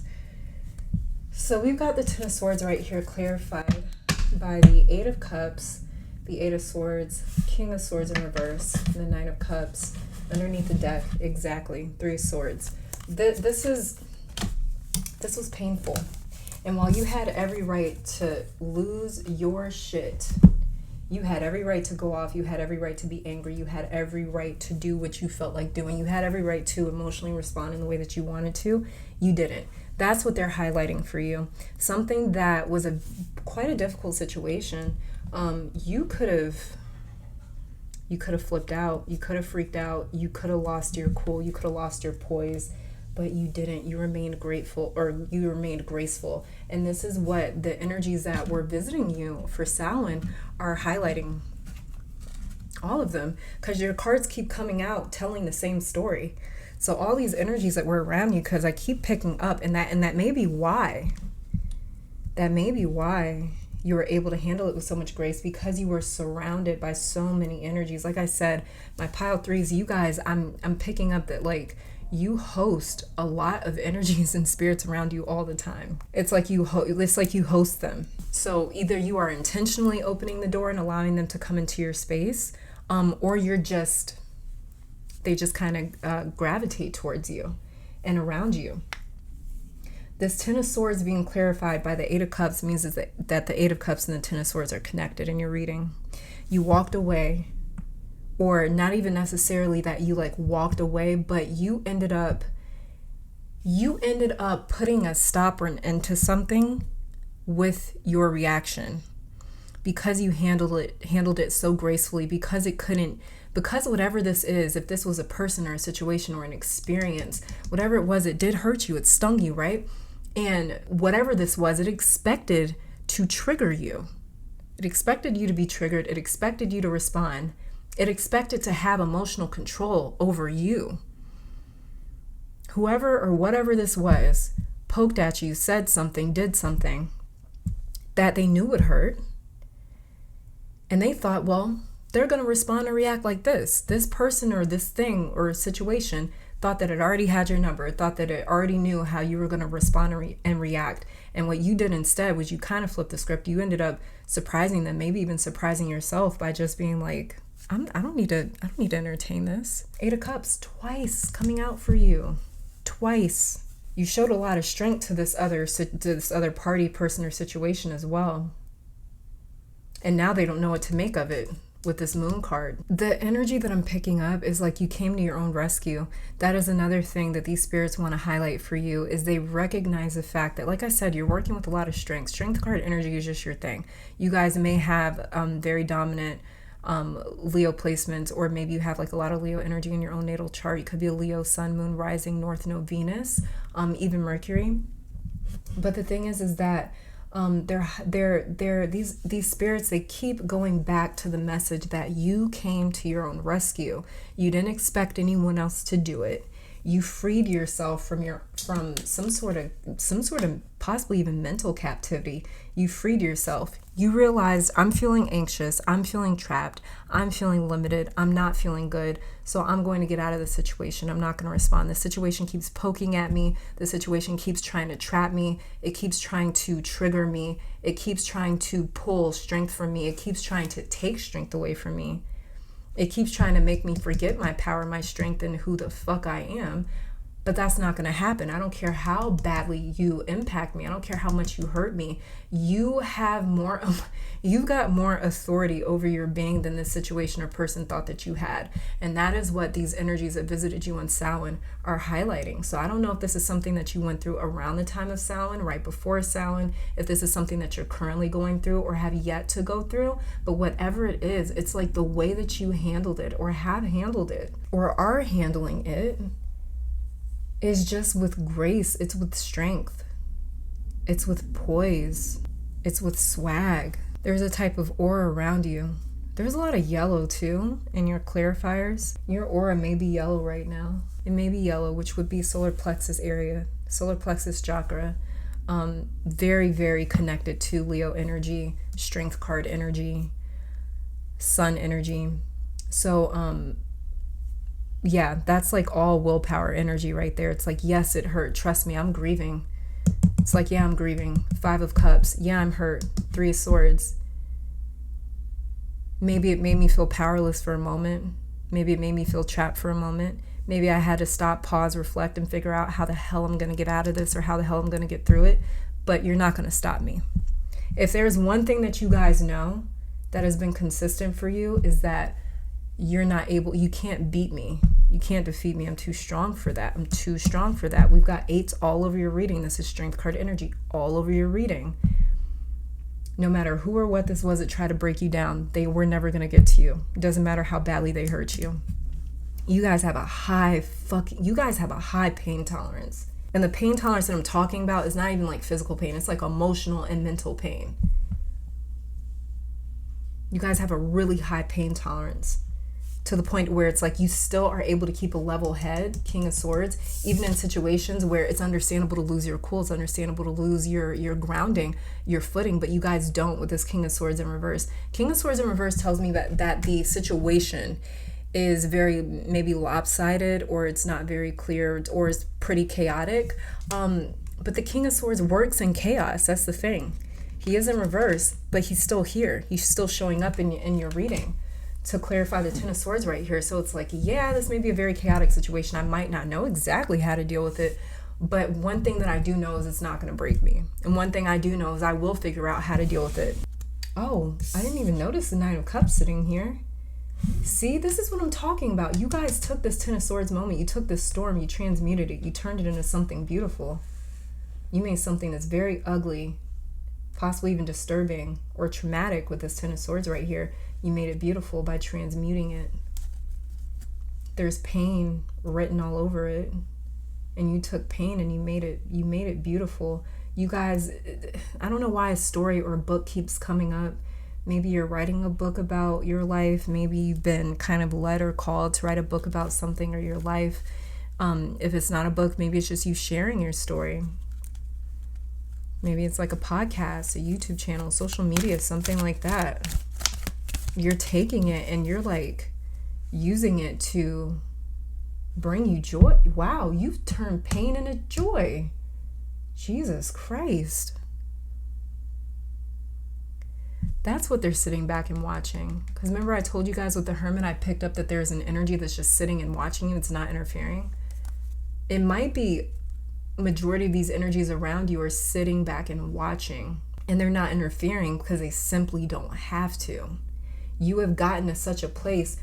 Remember, the Teacher card also came out. You have gotten to such a place where these energies have taught you very well. They've either taught you very well, or you have picked up on how to utilize their energy very well and how to capitalize on it. You've picked up on, in order for me to get through this, I need to be strong. I want to pull one more card. Just one more. What is the outcome of this situation, please?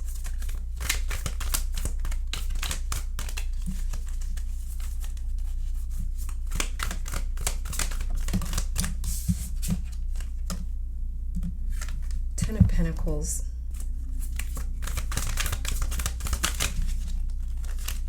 Six of Cups.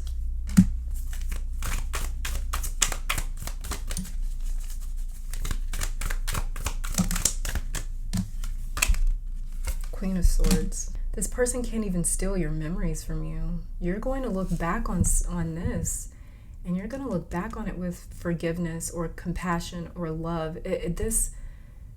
Damn, you are really strong, pile 3. This is like a really nasty, painful experience that you are going to end up looking back on, and you're going to see the innocence of it. You're going to see the good in it, like what I was saying with the Six of Cups. It's going to fortify you all around with this Ten of Pentacles. It's going to be a part of your legacy as well, which is why I was saying I keep picking up like sharing your story, putting it into a book or something. Something about this situation is going to be something that you're like remembered for with this Ten of Pentacles right here.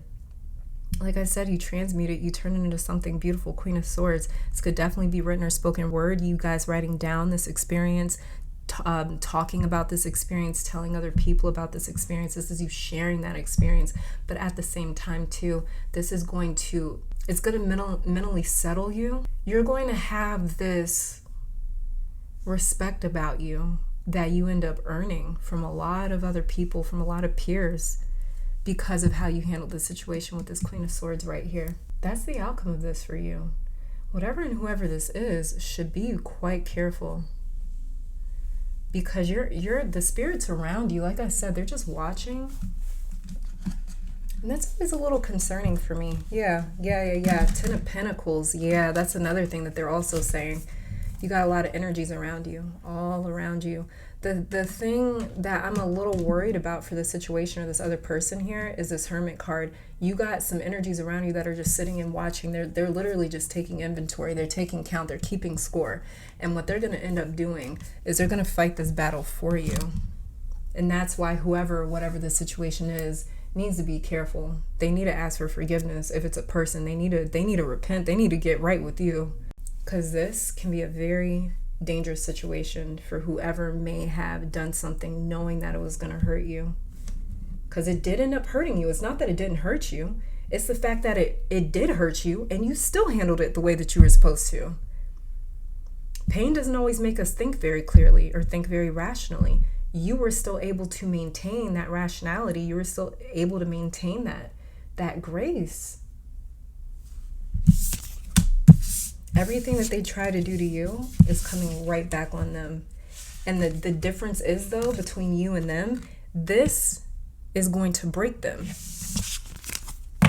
Whoever this is, if this is somebody that you care about, if this is a family member, if this is someone that you shared a relationship with, if this is someone that you forgive, if this is someone that even you are worried about karmically, you may want to pray for them. If you want to, if you're down to do it, you definitely don't have to, because this is their own actions. This is their own fault. So you definitely don't have to. But if you are worried for them, if intuitively you're feeling like you mess with the wrong one, you need to be careful. You want to pray for this person. What they try to do to you is coming back around to them, but it's coming back around to them tenfold. They're not going to have this magician energy to get through it. The reason why the energies around you are sitting back watching and not interfering is because they don't need to. They're aware of that. And two, it's because they are, how do I put this? They're waiting for a moment in time where they are actually going to go get that justice for you.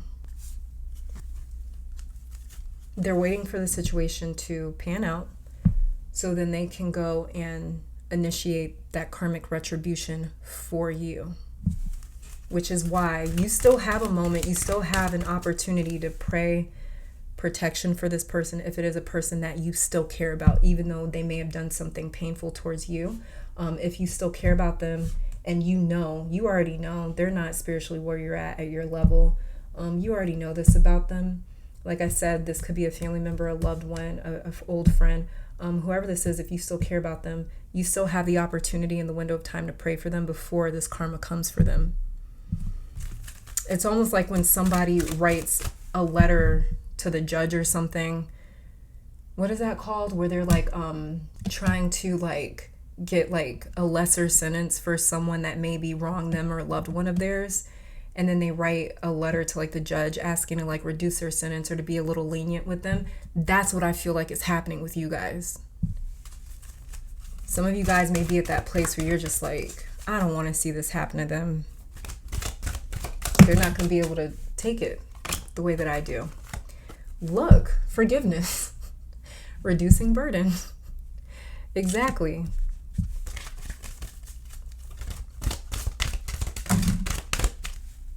Let me see. We got mummy change. Okay, and then we have zombie control. You maintain complete control over the situation. Let me make sure both these cards are for you, though. Yes, they are. So you got zombie control and mummy change.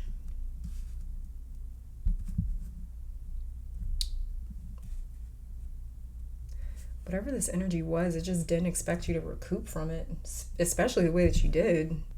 They did not, they really did, they thought wrong, huh? Whoever this is. Yeah, you guys have so much control. Yeah, then we have underneath the deck, owl, wise saying, wise action. Exactly. You guys knew exactly what you were looking at. You knew exactly what you were looking at, and you were like, I'm not... You knew what the situation was. You were spiritually able to discern what was happening in the situation. And something about you guys was like, I don't need to really, the only thing that I need to do is separate myself from this emotionally. I just need to emotionally disconnect from it. You're not going to stress. You see the way that he is almost meditating. I love how in this deck, this is the African tarot deck. I think it's called African tarot deck. But I love this Eight of Cups because we can see his face. Do you see how much peace is on him? Because he walked away from these 8 cups. That's where you guys are at. It's like some sort of peace over you. So no wonder why we have forgiveness, zombie control, mummy change, owl, wise saying, wise action. Let's see what signs they may send you.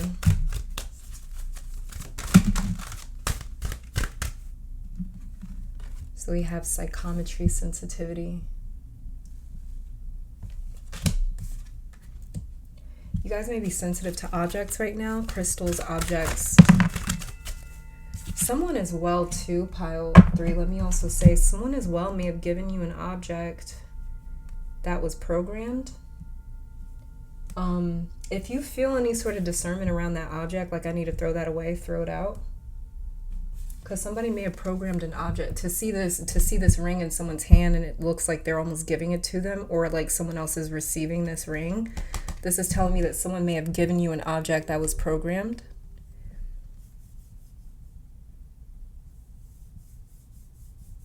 Yeah. And if you've been discerning that or picking up on that, like, oh, you know, that gift that so-and-so gave me, that was really nice of them, but something about it feels like I shouldn't bring it in my home, or I shouldn't wear it, or I shouldn't have it around me or on me anymore. Throw it out. That's one of the signs that may be coming through from the energies that are around you for Samhain. Then we have here tea leaves foresight. Again, yeah, you guys are able to kind of see how something's going to play out. You guys may have gotten a tea leaf reading. You guys may see leaves around you. You may work with herbs. Shooting star confirmation. You guys may see a shooting star. You may see something going on with the stars. You may notice something up in the sky at night that brings you confirmation. I was just saying that some of you may even get a tea leaf reading or do a tea leaf reading on yourself. Even with the hand, something with the hand is coming through. So maybe even like a palm reading. Yeah, because we got a hand in this card and then a hand in this card. Yeah, it could be something with like a, and then we got a hand right here. This could be something with like a palm reading that you get that kind of confirms things for you. And we've got here smoke prayer. Yeah, you guys, pray for this person if it's someone that you care about. And if you already have foresight on what's to come for them because they messed with the wrong one, You may want to pray for them. You may want to send some prayers. I think that's just confirmation right there of what I was picking up throughout your reading. And underneath the deck here, we've got, you guys, now I'm freaked the fuck out. Hold on. Were you the pile? I think artists, yes, you were the pile where I said some of you guys can see auras around people. You can see colors, shapes, things like that around people. The spiritual beings that you see, you may see them as colors around you, floating orbs or orbs of colors or just floating colors, or that may be how you sense them. So I'm going to keep this out because this is meant for you. It's just more confirmation of your gifts and what you're able to do, and how these spirits that visited you in Samhain, it's just confirmation that this is one of the ways that they speak to you, is through the colors that you see. It's the colors that you see and the auras that you see around people. So you guys may even see, if you guys did receive a gift from someone and you're wondering like, oh, I don't really know if I should keep this. I don't really know if I like having it on me, around me, or in my home. Look to see what aura color is popping up around it. If you don't know how to do it, one way to do it to see if you do have the gift of being able to see auras, I believe that very many of us can do it, but I think it does take a little bit of practice. Like I used to see auras on people all the time as a kid. I thought it was normal, but I kind of got away from that for some years. And then when I got into my spiritual journey and learned that like seeing auras is actually like a gift that I wasn't aware of, then I was like, oh, okay. So then I got back into trying to learn what the different colors meant and how to see them. But one easy way to do that, to see if you are able to see these aura colors, or to actually even train your eyes to be able to pick them up, is just hold your hand in front of like a white wall. Just kind of hold your hand up and then almost focus behind your hand a little bit so that your hand gets a little blurry, and then just sort of wait there. Just kind of keep your eyes focused there, and you may start to see colors form. Now, it is very common for the colors to change as you're staring at something. It's very common for at first maybe you see yellow and then it evolves to green and then a blue or something like that. That's quite normal when it comes to auras, because they're not necessarily just one color. It's not like, oh, this person has a blue aura and they just have a blue aura for the rest of their lives. I mean, some people maybe do, but from my experience, they change, especially with the different experiences that you're going through and the way that you feel. It's almost like a mood ring. If you remember those from like being a kid, it's a 90s kid thing. But if you remember like mood rings, like as a kid where you put the mood ring on and it would like change colors, like depending on your day, you know, at least that's how they would try to sell it. But that's exactly what an aura is like, at least in my personal experience. But you know, as you start to develop your gift with seeing auras, because I truly believe if you were intuitively called to pile 3, even if you were intuitively called to other piles in today's reading, but you also felt drawn to 3, best believe, I am pretty damn sure every single one of you drawn to this pile has the gift and ability to see aura colors a lot easier than the average person or other people. So even if you don't see it right away, just trying that, it is something that eventually you'll be able to do. Samhain helped kind of open you up to that, because I immediately saw it when I looked at this artist oracle card over here when it came out for you. When we first started your reading, I was like, oh, you can see auras. And so yeah, that's your confirmation right there. And again too, if you see random colors in your home or around people, it's energies and it's spirits and it's angels that you're picking up on. And so just take some time to get to learn the different colors and what they mean, because that's gonna be very significant for you. Do a little bit of research, but more importantly, do research on your own gifts. I always kind of counsel or tell people it's okay to look at Google, it's okay to ask other people, but I always tell people like, well, what does it mean to you? So when you see the color red, what does it make you feel? Or what's happening at the time? Make sure you write it down. So next time you see the color red, you write down that experience and you go, well, this is what was happening, or this is what I was feeling.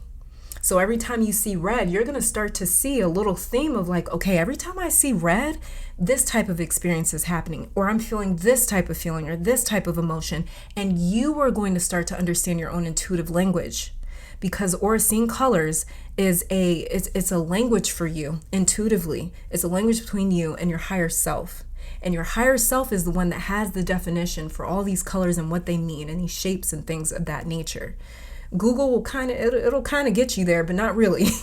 You know, your higher self has its own way of communicating that to you. It's just about being a little more almost rebellious enough to be like, okay, that's great. That's what that means for you. But what does it mean for me? That's very important. Plenty of people will try to tell you and dictate what your spiritual journey means for you. That's bullshit.